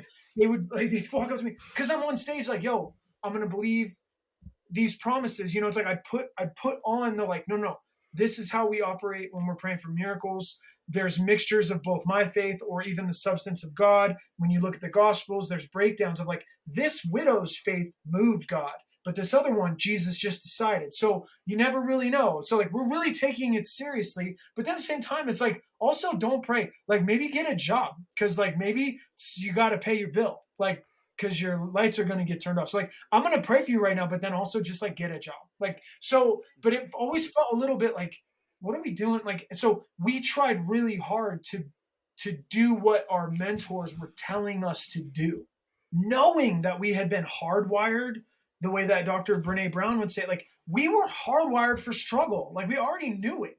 We just thought that that was bad. And so when we get offered this opportunity, like in the name of Jesus, that sorrow and crying and death are like a thing of the past, heaven now, we're like, oh, that's what we're advocating for. But that is not true, even though kind of it is sometimes. Like, because I have so many testimonies of other people saying, when you prayed for me, boom, boom, boom, boom. And I'm like, I didn't get the miracle. So weird how that works. So I don't have like a math for it. I just know that I agree with what you just said because I've seen the damage done. And I don't know if it justifies, I don't know if the ends justify the means. Sure. And I Yeah. don't think that they do anymore. But I, I've seen too much. And that's where I go, like, it's God. I'm gonna let God be God. But I was wrong about his character a lot, and I preached a lot from a misunderstanding, and I was sincerely wrong a lot, but I was, I meant it. Like, so it's like Yeah. I'm Yeah. fine. I don't have a dog in the fight, and I miss sometimes that realm too, Yeah. but I don't believe it, and I don't like it the same way, and I don't trust it, and I don't trust the leaders of it, and I'm sorry, and I love the people, and I was like, all those things are all happening at the same time. The very things that nurtured me to give hope to probably 20 people, maybe 100, maybe more, the very thing that nurtured that are also wrapped up in that. There's a lot of things that I've repented from, and I don't know what's right, and I don't know what's wrong. I'm fully okay with, like, man, I really meant it, you guys. And I think people put ammo in my gun, and I fired it the best shot I could make. But some of that ammo That's was a good bad. analogy. Yeah, that's a great It's analogy. like I took the ammo serious, but I don't think that was the best ammo anymore. And so I've literally I've made a break from some of the things that I used to believe, and that's what's marked even the journey into what Holy Name is now and where I'm at in terms of music projects and where I'm at theologically. But it's not out of a. It started with like a fuck you. Now it's not. It's just, oh, I think I've found a more beautiful way, and I'm gonna go where there's beauty because I'm so sick that I need to keep. I'm only gonna go where something is more beautiful. I can't do this stuff anymore. So you're getting me in a weird time, Yeah, and I love that. You but said that's what I something. it's like. I'm not gonna. I can't apologize for the fact that like for some reason faith is. It says in Hebrews, faith is the substance of things hoped for. I think faith is almost like it's a substance, and we used faith, and things happened. But I don't know if they were. I don't know if that justified our version of God. I don't know if that meant the things people wanted it to mean. I do know our heart was to do what we thought was God's like best work for other people. But who we became and one of the stuff that happened in us, I don't know if it was all the best because I'm trying to get clear of some of it now in my own journey. Sure. Well, you said something. So I was driving yesterday and I was listening to your interview with Finn McKenty, Oh yeah, and yeah. yeah, if you've got his number, text him and tell him to lay off Taylor Swift already. Yo, we're supposed to do. We were talking about doing counter trafficking like info night for the hardcore and metal scene together. So I'll give That'd him a be hard time cool. for sure. I talked to him like it was a couple weeks ago. I was like, "Do you want to do like a thing with me?" Because that movie came out and all these people are talking about it, and I just want people to know what's real in America versus like what's on the Hollywood thing, And can we talk about it? He's like, "Oh yeah, for sure." So anyway, so yeah, I will. I'll tell him that next time I talk with him. Well, So so you said something because it's funny how because I left Christianity probably I could probably say I left Christianity like 8 years ago, somewhere in that oh, neighborhood now, and I just the version of it that I grew up with, it wasn't the charismatic version, but it's very much like the mainstream, like, oh, tied into conservative politics, sort of Christianity and stuff. And we talk about it a lot, but like there's like this obsession with certainty within Christianity. So you said this thing that really caught my attention the other day on that interview, because you said something about like, I wish Christianity would get hit with the spiritual gift of I don't know. I don't know, man. And That's yeah. I mean, there's so much. I mean, that resonates so much with me, because I've just been sitting with a friend that I have all the respect for in the world, and like listening to them try to prop up this weird argument that I can tell that they don't really buy into. And like, Huh. I don't know, would make so much more sense to me, and it would make so much more sense coming from them. And like, those are silly things that's usually about. When you start talking about like, some of this stuff where like, where is the intersection of like faith and spirituality, and like these, manifested healings and you Sure. know supernatural acts and stuff. I don't know, just sounds, it's so much better than like, I've figured out the formula, and I have the secret equation Oh, for yeah. making, big things happen, and I can give it to you. God forgive us for that stuff. I in the kind of so my personal journey, and I say this like, first off, I really appreciate that you heard that. I mean, I talk a lot, anyways, but I mean that, and that's also a way to say what I've discovered is that what I found. Let me say this. Sorry, let me say that better. That's better. What I found is I can. I've grown in a level of wonder, not certainty, but like trust in Christ. But I've grown in. I've let go of and accepted mystery because of that in such a cool way over the last like 3 years that I'm like, whoa. So I wonder sometimes when I hear that, don't go for certainty. I'd rather people have a higher tolerance for the mystery of God. Yeah. That is a more beautiful way to me than saying don't have certainty.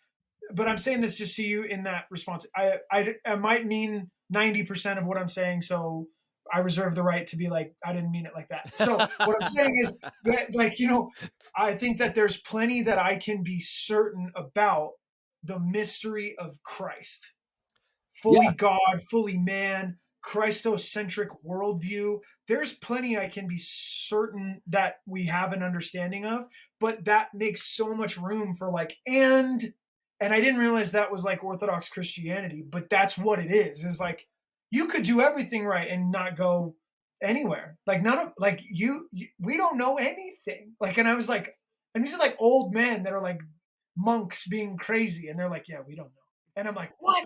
And it's like, but when it comes to Christ, we're like fascinated by the incarnation of fully this radical thing that's happened, still captivating. But then all this other stuff around it, it's mystery. And that's the part that goes, I don't have to let go of that. I can trust Christ, but I can embrace that there's vast oceans that I will not know. And that makes so much room for all of it. That's been healing to me in the wake of like what you said, Sam, but what happened the last few years, which is like we got done with SG, and it was like my brother died, Chrissy and me had a miscarriage a month later. We got pregnant again, and we lost our son Riggins at like 19 weeks. She was pregnant, so Wow. we had the party in the backyard with the. And I'm thinking, that's right, Death. You take a green boy. We're making a green boy, baby. Like, fuck you. We're back. Then we get pregnant again, and we lost our daughter Phoebe at 16 weeks. Tragic. Then Chrissy's mom dies of cancer, and my uncle dies the same weekend. And then we have another miscarriage, and then a nephew overdoses, and then one of my mentor students dies. And it was just like Oh my God, dude. we got hammered with death. And there was no, and every time, especially with our kids, they would say, I have a video of my son Reagan's, oh, he's perfect. And the next day, nothing. And they're It's like, we're gonna have heartbreaking. to do the thing, and we're gonna have to have the thing. And we told the doctors, we're gonna go home and we're gonna pray. And we're not saying yes to anything because we're gonna give God time. And every time we would go back and we just tried to create the breathing room for something to happen. So what you've said a couple different times, you guys, about we have a marriage and family. We have like a marriage therapist, like Chrissy Green and me, and they're also like he's a licensed sexologist. So like he's great at connection, intimacy, really awesome dynamic sexual connection, like really cool stuff in our partnership. And he would say the science of connection is that you can live for days, you can live with weeks without food, days without water, minutes without oxygen. You can last seconds without a strong sense of identity in the world. If you lose your identity in the world, you'll go crazy like that. And so he said, with every single person or thing in your life, we are either gaining identity or losing identity. And he doesn't mean in the macro, he means, am I enough for you? Will you be there for me? And so in this conversation, I'm gaining identity from you guys. I have a stronger sense of identity because, like, hey, I heard you on this other podcast, and let me say this. And I can tell that you guys are super sarcastic and could rip this whole thing to shreds, but you're also being really kind. I'm gaining identity in this conversation. But if I was trying to talk to you guys and you weren't paying attention, or you try to, like Sam, you try to introduce me to Casey and Casey cool guys me, I lose identity. I might try to say what's up one more time. And then I'll be like, why is Sam friends with this dude? That guy fucking sucks. And then I'm leaving because I lost all my identity. Like, I have no identity with him. I don't think I matter to him, and he's not going to be there for me. So we're either gaining or losing identity all the time. When you have disagreements and fights, it's probably because someone lost identity with someone else. That's why. It's like, boom, it breaks down, you disconnect, and all of a sudden, I don't think I'm mad at that dude at all. Like, or your partner, or your friends, or your parents, or your boss, or whoever. You're either gaining identity, oh yeah, I think I matter and I think they'll be there for me, or you're losing it. When that starts happening with Jesus, and you've been the Jesus lover guy, and you're like, I'm going to you to get all of my identity, and I'm begging you, I am begging you, please, please don't make me and Chrissy Green feel fucking stupid for trusting you again. God damn it. And they die. It's like I'm losing identity with God. Like I'm calling out and it's not happening. So my identity that I thought I had is fucking gone. And everything bad is happening within Yeah. the world.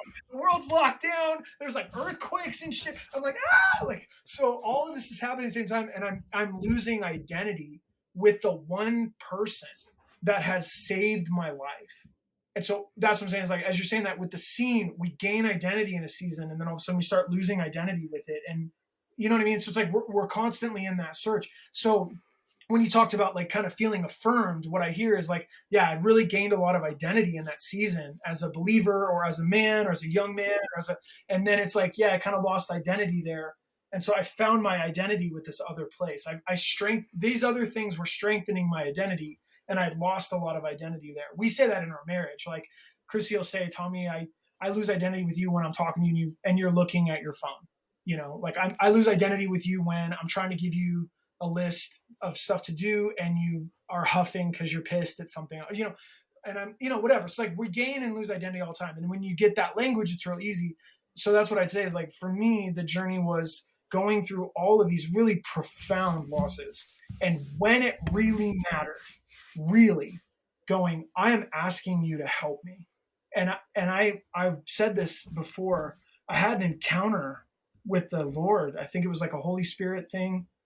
It's not as, forgive me too. I've said way too many cuss words on this, but it's like I was at a church and I felt like I saw him come up to me and I was in prayer and I was really in a struggle.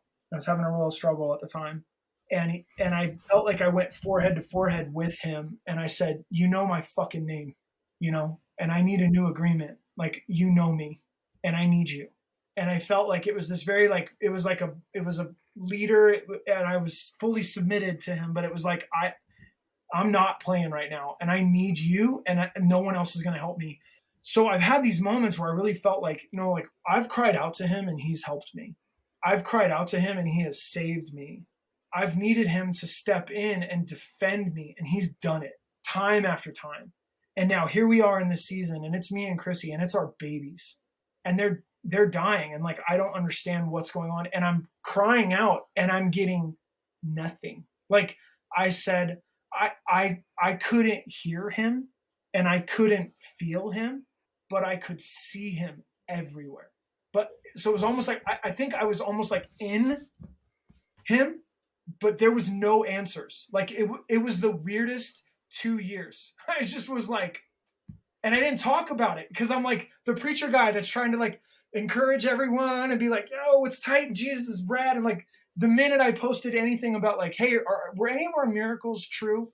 That's when you start getting those messages like, bro, don't give up the faith. And I'm like, bitch, Yeah. you're like 3 years too late. I was like, you're getting the tail end of like a whole process. Okay. I'm not going to put Jesus on blast for any of you. It's the like, Christian spin on toxic positivity. Dude, same thing. Dude, it's like, hey man, don't. I'm like, what? Ask questions? Like, because you know what happens is people tell the truth. Like they're like, I'm losing identity right now.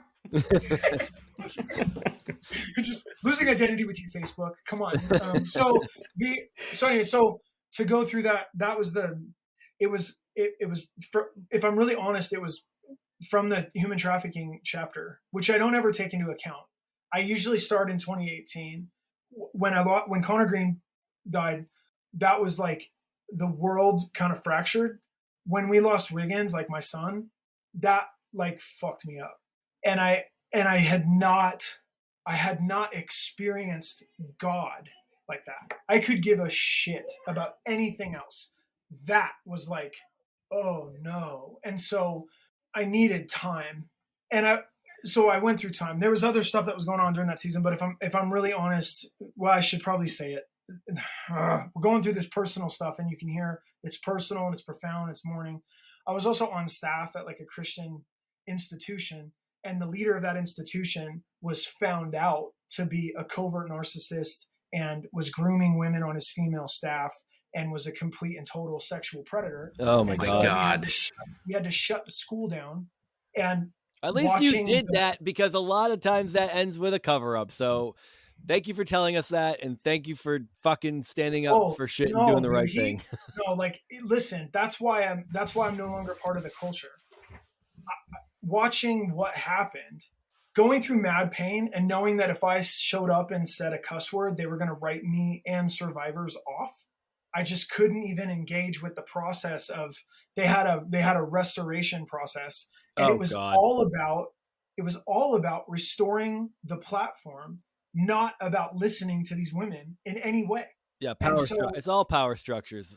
it was such a nightmare because some of my heroes were in charge of the restoration process. Ugh, So that's tough. I watched these guys whose books I've read sit at the table with the predator, and I'm trying to fight trafficking, and I'm going, wow, you guys have just positioned yourself as the friend of the groomer, and you're asking victims to come to you on your terms. Do you think that's gonna work? Like, you guys, for being smart, you're fucking stupid. Like, I cannot believe this. And I just backed out. And so that was when it was like I did what I could to get the information to the right people, but I was like in profound pain because I'm going through all this loss. And I literally thought like my babies were dying because I was connected to like a really toxic leader that was cursing me at one point. Like it was so spooky what was happening that Right. I was just like, Because our I brains are can't constantly trying to rationalize what's going all on of it. around us. Yeah, So you just I talked to fucking Garrett from pull it in. Silent. I saw Garrett from Silent Planet in the midst of that, and I started telling him about what was going on. You know, I'm sitting with him, and he goes, he goes, "You're just trying to make sense of what doesn't make sense," Yeah. and that makes sense. And I was like, "Thank you." That's it. So I've said that a lot of times. Like we're just trying to make sense of shit that doesn't make sense, and that makes sense. So we Thanks, went through Sling that. Blade. It's good. Anyway, so I walked away from at that point. I realized that a lot of I felt I felt lied to, and I felt like I'm not going to be a part of this culture anymore. But then I'm lost because now I don't have any idea. I lose identity with the community, Right. That's but then I'm losing identity with him. So now I'm like, I don't know where to go because I loved you and I didn't know what to do with a lot of this. Now I fucking hate this and you're not talking to me. So like I don't know where I'm going. And I've seen too much and I love you for real. So I'm not going to say anything. But I don't have any options here. Like I'm not going to go online and become I was like dude and like it's bullshit. Like get the fuck out of here, Greeno. What are you going to do? Like I've seen too much. Like I'd have to deny way too many things to justify that. And I wouldn't do that to a friend. Like if you're gonna fuck me up, it's fine. Like I'll just deal with it, but I'm not gonna put you on blast. I can't do that. So it was just like 3 years of just like I gotta figure out what Christianity even is, and if I've just been a hype man for a lie, or I'm out. And that's when That's and the wild. That's only like a whole reset button so far in. And the hardest part, man, is when you're so far into the game. I mean, and you were in it. yeah, So even for me, even when I started like having these questions, it's like I've been in this and I've been that guy for so fucking long that it's like you just have to God, wrestle with not like one of the things you were saying earlier that made me think of like whether good or bad, like the things we've done, it's part of our story. Like I think about my friends that when I first connected with people who weren't Christians and I was like, I gotta be the guy to save my friends. And I would have these, oh you're 17, 18, 19, you have these late night conversations with your friends and they're really meaningful and you truly love each other and you're just yeah, talking, you're just friends without, you know, you're invested in each other's lives. And I still know these people. And I remember talking to a couple of them a few years ago and was like, what is your take on those late night conversations sitting on your parents' washer and dryer at 3 a.m., just talking about what we think and what matters? And like, and I was always trying to push it. And I always wanted to have those conversations. And I thought it was my duty to save my friends or to plant the seed and let God do the rest, whatever you're supposed to say. But it was sure, like, it was always, and then they go, dude, honestly, at the end of the day, it was really cool to have a conversation with someone who thought something different that I just knew actually cared about me and that we just fucking cared about each other. And that was it. It never did what I wanted it to. At this point in my life, it's inconsequential, but to me, but I'm like, they look back on what I look back on and kind of cringe at sometimes. They look back on and go, this is someone who actually cares about me. And yeah, even if I don't yeah. change my mind, like this isn't about me changing That's my mind. It's about them just we just care about each other. And it meant the world to me that that's their takeaway, because that's not what I would have guessed their takeaway was. So we can look back on this shit and be, and it, like all these changes and this growth, and still be like, that's so fucking cool. At the end of the day, like people will still look back on it maybe differently than I remember it. Yeah, for sure they will. I think that's, going through that. What I've experienced in the last like 3 years, because I was like 2019 was the year that was the nightmare, and then army crawling out of that, like we're gonna get through it, and then the world like Just collapses. It's yeah. like, oh my god. So 2020 for me was the year of like, I'm gonna find out to the best of my ability what was the church actually about when it first started, and if that's stupid, I'm out, and that's gonna really suck, and I don't know what to do. And so to go through that was really interesting because the 2020 kind of exploration into the history and the origins of Christianity, not what like pre-Western Christianity, Yeah. going all the way back and just looking at like how did this thing even originate? What was even the point? What were they fascinated by? Because what we're fascinated by right now, I have like no tolerance for. So like what really was this? In that time, it was really interesting because I would get like almost like a whisper of like it would be like an inspirational thought, and that thing would sort of sustain me for like 6 months. I'd like live on that. It'd be like this one little thing I get, and I'd be like, oh. And so I say this because my homie Eric from Sleeping Giant, he sold his company and he invested it all to make a movie. So he cast me in his movie. So I got to be in a movie. Oh, that's It's like a awesome. feature film. Yeah, it's called Dark Arrows. It's not out yet, but so he filmed this like whole movie, and he asked me if I would. I knew he was doing it, so I asked. And it's a pre-Western, so it's like It's like the mid 1800s. It's like a whole period piece. It's crazy, Sweet. and I knew it was like Native Americans and like stuff.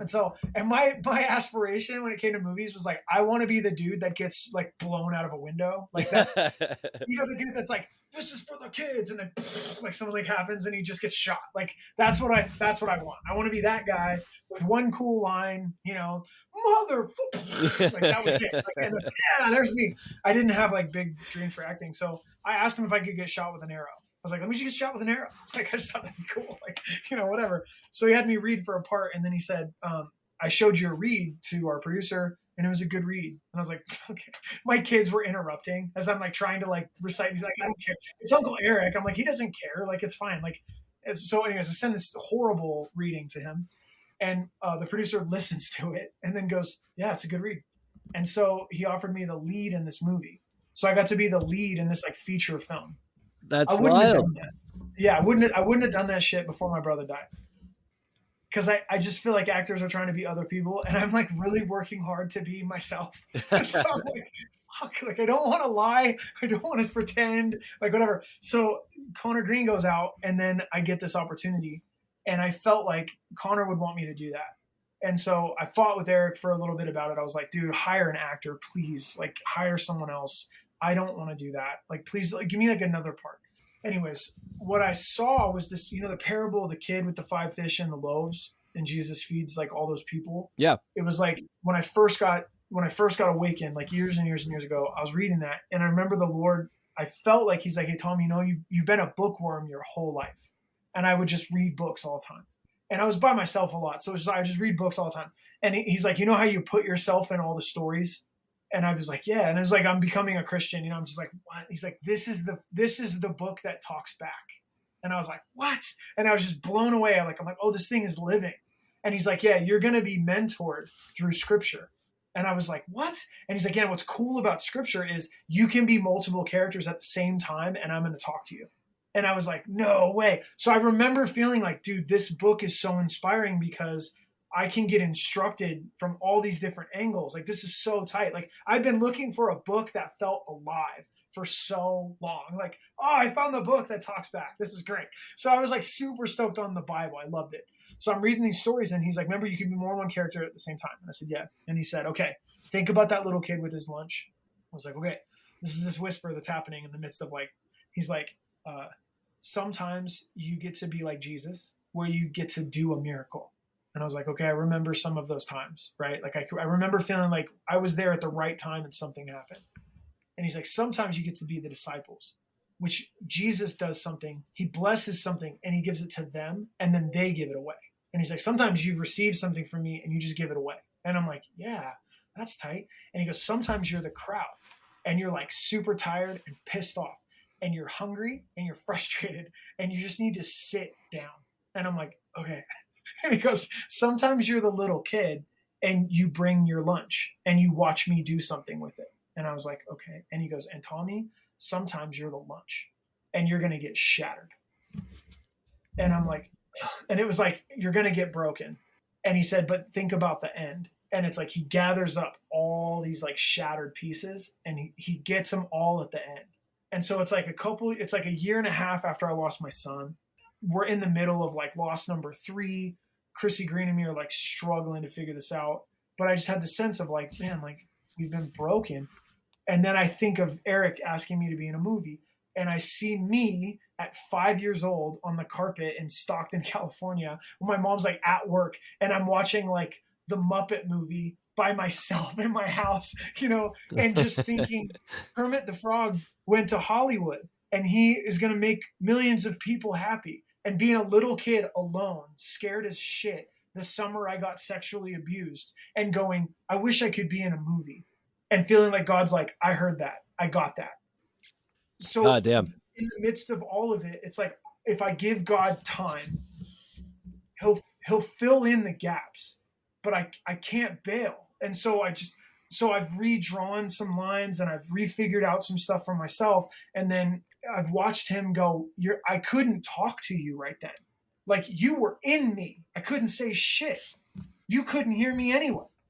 You were in God. You weren't, I don't know what you were looking for. And I was like, oh shit. So in processing that's what birthed being able to be a part of Holy Name, which is really the story of grieving the loss of my faith as I knew it, the loss of people in my life, and the regaining of a sense of that's the point of the sect. That's why I could be a hospice chaplain. The point is in the sect, I say, it's about death. I used to be afraid that I would see you, but now I'm seeing you differently.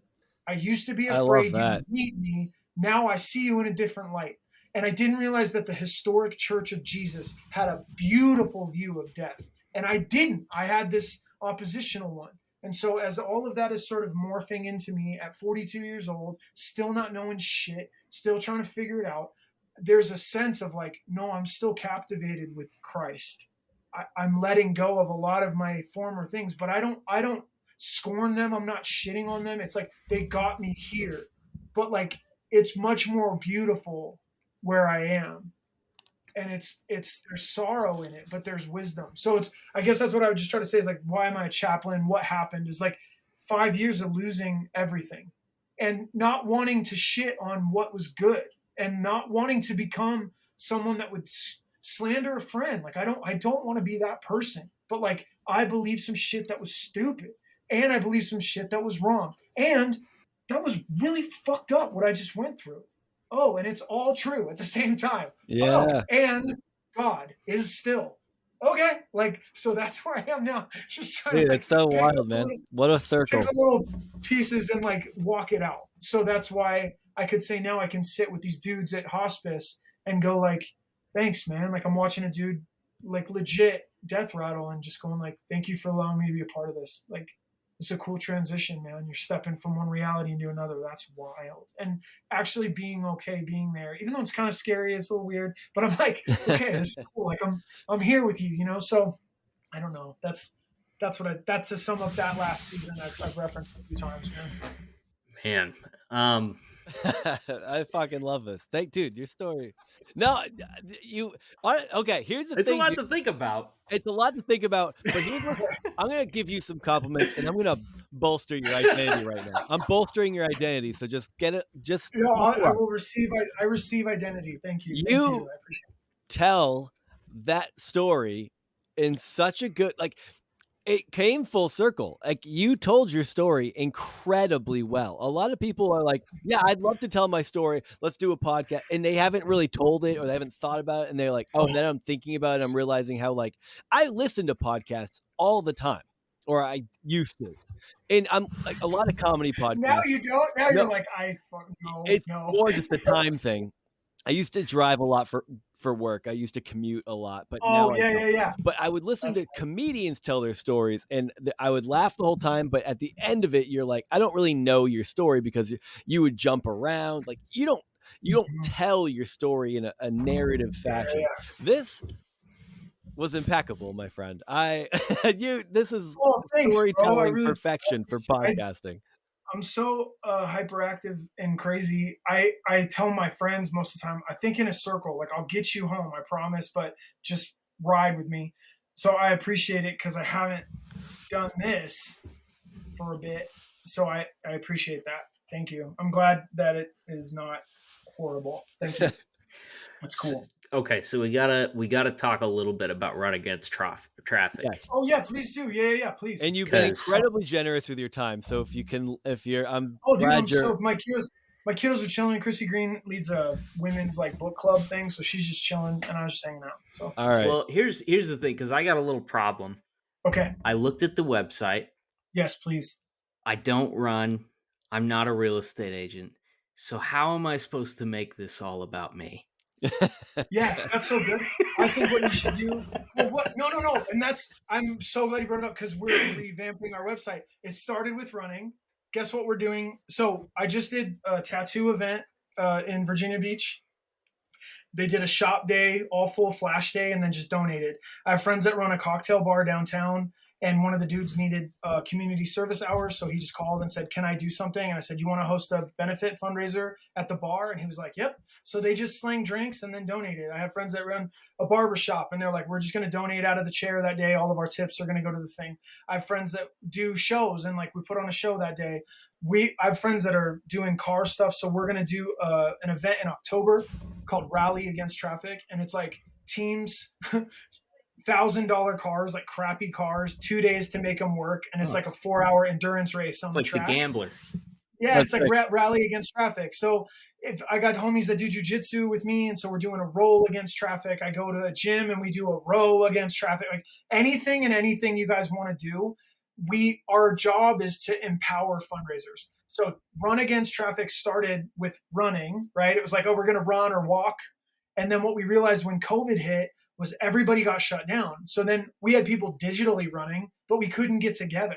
And what came out of that was people all over the place going, I can do this, or I can do that, or I can do this. Like, and so whatever you're into, do that and then combine it with that's what we exist to do now. Is like whatever people are into, do that and combine it. So you could do an info night on your podcast. If you're into basketball, you could do a hoop night. I have a friend that is a paraplegic, and he does rugby, like wheelchair rugby. So we're doing a wheelchair rugby event in Vegas. Like anything people are into, you can do. So I love that question because that's exactly right. I want it to be something that people are like, no, I got something cool out of it. And in the background, I did it for a good cause. Love it. Yes. So this is such a weird time for talking about trafficking because God, this Sound of Freedom is like Oh, dude, it's like crushing it's hit box the office airwaves. records. Yep. I feel like it's so strange, like where everything's at right now, because obviously I get people's distaste and skepticism about some of the stuff that like has captured mainstream attention over the past couple of years, all the QAnon stuff and everything like that. I find it really irritating, and some of the response to that is like, well, actually, human trafficking is, it's a problem, but it's not, like it's almost like there's this push to minimize it, downplay it, act like it's really not a big deal just because you've got a couple of nuts that are taking it in a weird direction. Totally. I mean, what are you running into when you're talking about this, and how Same thing. are people Yeah. receiving it? Well, it's the same thing. That's why. So I got a call from a dude that yeah, that's a great question. That's why I called Finn, because he was like, he's not like a he's not like a Republican Christian guy or anything, and he was just like, yeah, it's wild watching how people are reacting. And I was like, well, I'm using it as an opportunity to say, this is one dude's story. I love that the movie isn't like hokey or corny. It's fully Hollywood, you know, based on a true story. Sure. That doesn't help people here. And so I'm going to say this. I because they're worked not with donating their proceeds to that film to run against traffic, and I think that's no, the no, no, no. problem. What I'm And they saying could. is, I'm just yeah, saying. they could as well. Yeah, please donate some. Go to I Run Against. Shut up. Go to I Run Against Traffic. So no, but please buy some merch. So no, I worked on a joint task force with some people here in Utah, and we were talking a bunch. And my oldest daughter is about to turn 23. So my daughter that I wrote, No Sleep from My Eyes and Dynasty and No Sleep Part 2, she's like 23. So she was like 4 when I wrote that first song, right? So at this point, when I was having this meeting, my daughter, I think, was 17. She might have been 16. And one of the caseworkers in Salt Lake City, Lily White Religious Salt Lake City, was like, hey, what high school does your daughter go to? And it's just an inner city high school that's like 5 minutes from my house. And I said the name of the high school. And she said, yeah, I have 4 open files on familial trafficking happening at your daughter's high school. God. Wow. So what people don't understand is when it's shipping containers and it's sensational and it's children And Wayfair cabinets and it's hype, you forget that really it's much more everyday, gross. It's not sensational. It's just horrible, and it's happening everywhere. And so America is unique because familial trafficking or guardian people that are looking out for people are putting out those people for profit, but they're staying at home or they're staying within reach. They're not selling them in trucks necessarily. Familial trafficking is number one. Boyfriending or like romantic partner with like maybe a girl gets an older boyfriend or something, and then there's some pictures exchanged, and then you need to do this for me or I'm going to share it, or you need to hook up with my friends or you don't love me, and all of a sudden it starts sliding. Boyfriending is another one, and the third one has to do with domestic servitude, like employers where there's a lever of power over your income. That's where it happens here as well. So is there an increase in familial, that with undocumented people? I'm sure. yeah, that's why it's like these are very complex issues, but the reality is it's not all this like slimy children Yeah. thing You don't that have to gets go to people. France and walk into a weird sex club and pull a bunch of 12-year-olds out. It's not. Thank you. Yeah, or go to we went to Cambodia. It's like they're the bar. You just pick them. You just pick them and take them in the back. Like that's how it looks. That's not the same necessarily as here. And I will say this, but it doesn't mean everything that I'm saying. So people are just gonna have to deal. But there's a lot of nuance and there's a lot of freedom and there's a lot of stuff that's involved in this. Not everyone that's into quote unquote sex worker is like a trafficking victim. Like we have to be reasonable about. It's a very thin line between freedom and coercion or manipulation or criminality. Like it's very thin. And so there's a lot of variables, but people just need to know that like I met another high school counselor like 2 months ago. He's got files on schools in Salt Lake City too. It's happening everywhere because people, that's all. It's happening in America. And if the people that get out of the situations, the survivors, if they don't have quality aftercare to go to, they are going back. And so the problem we fell in love with solving was we helped people get out. And because there wasn't quality aftercare, it went over and over and over again. And these people suffered. So we exist to fundraise and then try to find the best aftercare programs in America we can and send money to those guys. That's it. We just put on cool things, help people get involved, and then get the money to the best people we can find. That's it. I want to make love with my wife and have daughters and not be polluted with how sick the world is. I'm not a lawyer. I'm not a caseworker. I'm not a psychologist. All I want to do is help people get involved and write checks. That's it. I don't want to get too deep in this because it will mess me up. So I'm just trying to stay in my lane. So it's important. I love that movie came out because it gets the conversation going. and there's controversy and there's always weird, and that's fine, whatever. American trafficking looks different than that too. And American trafficking, people can do something about, and it's happening right now. And you can be part of the solution. It doesn't just have to be a movie thing. That's what I'm using that movie to just talk about. It's like, Yeah. hey, there's an opportunity. Like a dude called me from Tampa, he's a skater dude, and he's like, yo, I saw that movie and then remembered you did that podcast with Ryan, and like you do anti-trafficking stuff. Can we do like a skate competition and then donate? And I was like, yeah, man, skate against traffic, do it. He's like, yo. And so anything and everything you talk to, if people want to raise money, there's really amazing aftercare places in the country. There's not enough of them, and it's going to take time. But if you want to be a part of the solution, you can. And for a lot of people, it is just tell people that it's real, and they need money. A lot of people, that's really it. Like they want you to care, but a lot of these people, they don't have the resources. So you don't have to get all like into it. They just need people that are going to consistently support the cause, because it's super complex. So that's Yeah. I'm grateful for the movie, but it's not my thing. When I saw it by myself. I cried a couple times because I was just grateful someone is putting it out there, and I'm like, this is my cause.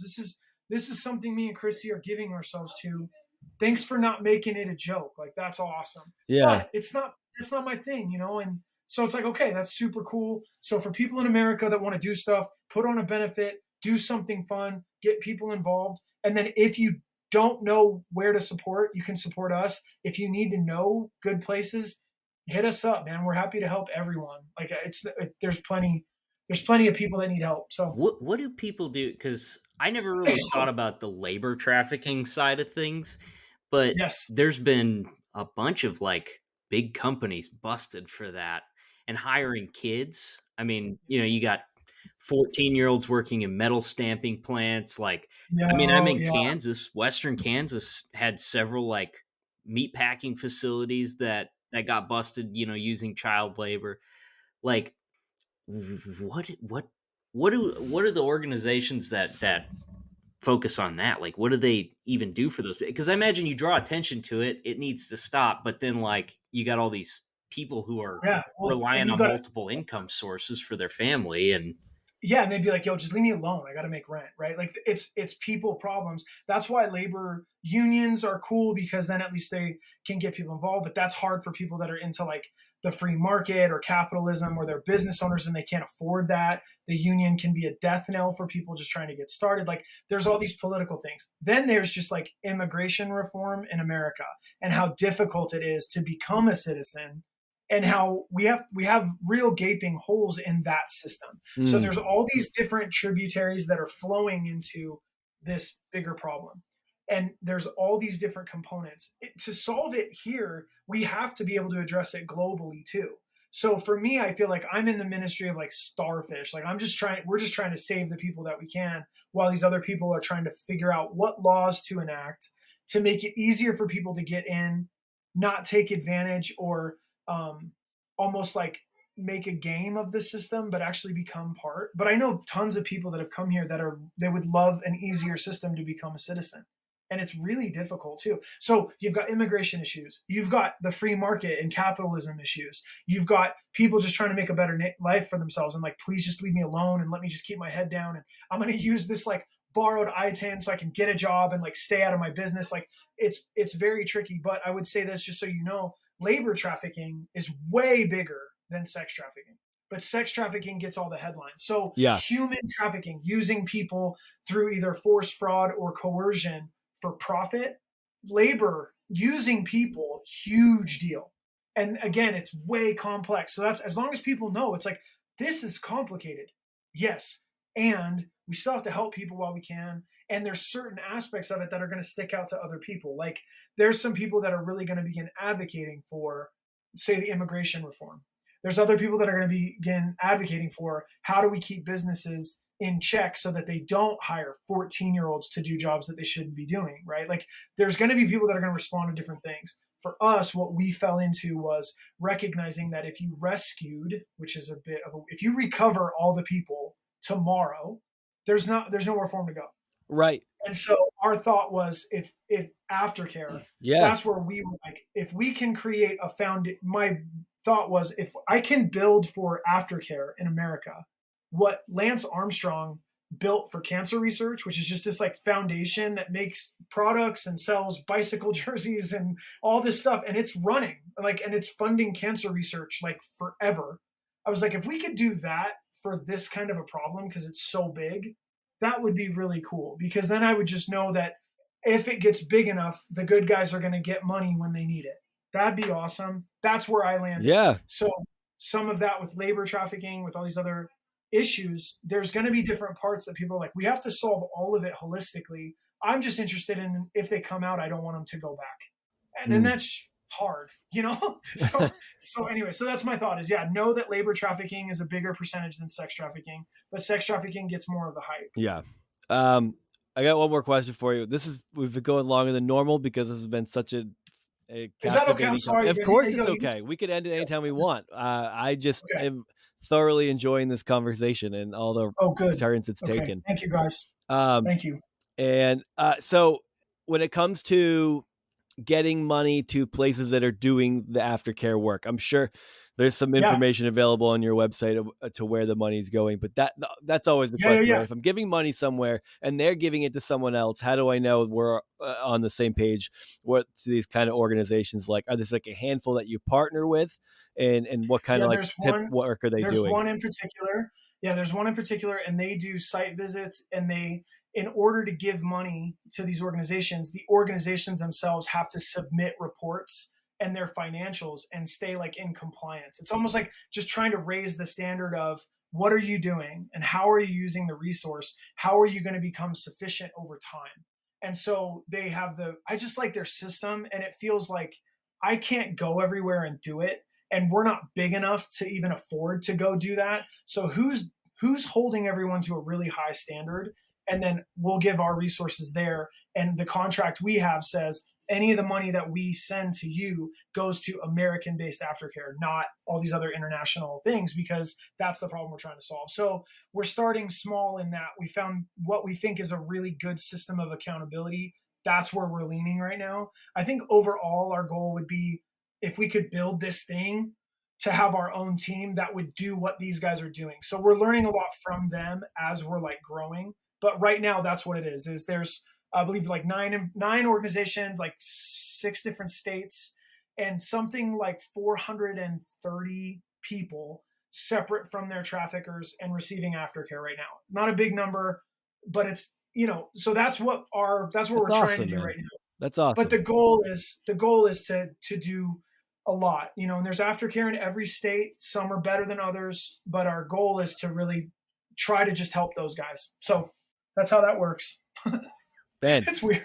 That's what we do. We got pastor, real estate, runs against traffic, death liaison. Running against traffic, baby. Yeah, angel of death. It's like angel of death. Filthy. Yes. Damn. Holy name. With another legend. That's tight. Layer for mayor. All right, let's go. That's fun. Angel of death. Anyways, I appreciate you guys. Thanks for holding space for me. That was a long. This was a long story. Awesome, man. It's hard to say how much I enjoyed this conversation and listening to your story. Cool. Like, not if any past guests listen to this, it's not about you, but I'll say this anyway. Sometimes you listen. No, sometimes you're listening for a while and you start getting that like, I gotta jump in. I have to jump in because this is going off the rails. We're going down this road. How do we bring it back? How do we make this more concise? I never felt the need to do that tonight. And by me expressing that means that I've felt the need to do that with other people, whoever might know. Listen, you don't know. It's not you, but it's definitely someone. I'm texting Joe right now. Joey, they said your episode sucked, homie. What are you doing? But this is fantastic, man. This is an absolute blast. Thank you very much. Bro, I really, I appreciate you guys. I've got to be honest. I really try, man. Anyways, thanks for at least giving me permission to be probably just a bit more kind of like honest with myself. I try really hard when I talk places to have a little bit of restraint, and I don't want to offend or spin people out, especially being like a Christian kid. Like I don't know who's going to listen to this because they like Sleeping Giant or like whatever, but I did want to be able to speak honestly. So thanks for letting me kind of be myself. Yeah, thank you. I feel like most of my friends would be like, that just sounded like you, but I really try hard not to like cross lines for people, but some of this stuff has been pretty real. And so I feel like I'm hoping that people in your audience will be like, yeah, okay, this is like a normal conversation because talking about God. So anyways, I appreciate you guys. Thank you. Absolutely, man. All right, everybody. Well, thanks for listening. We will see you next time.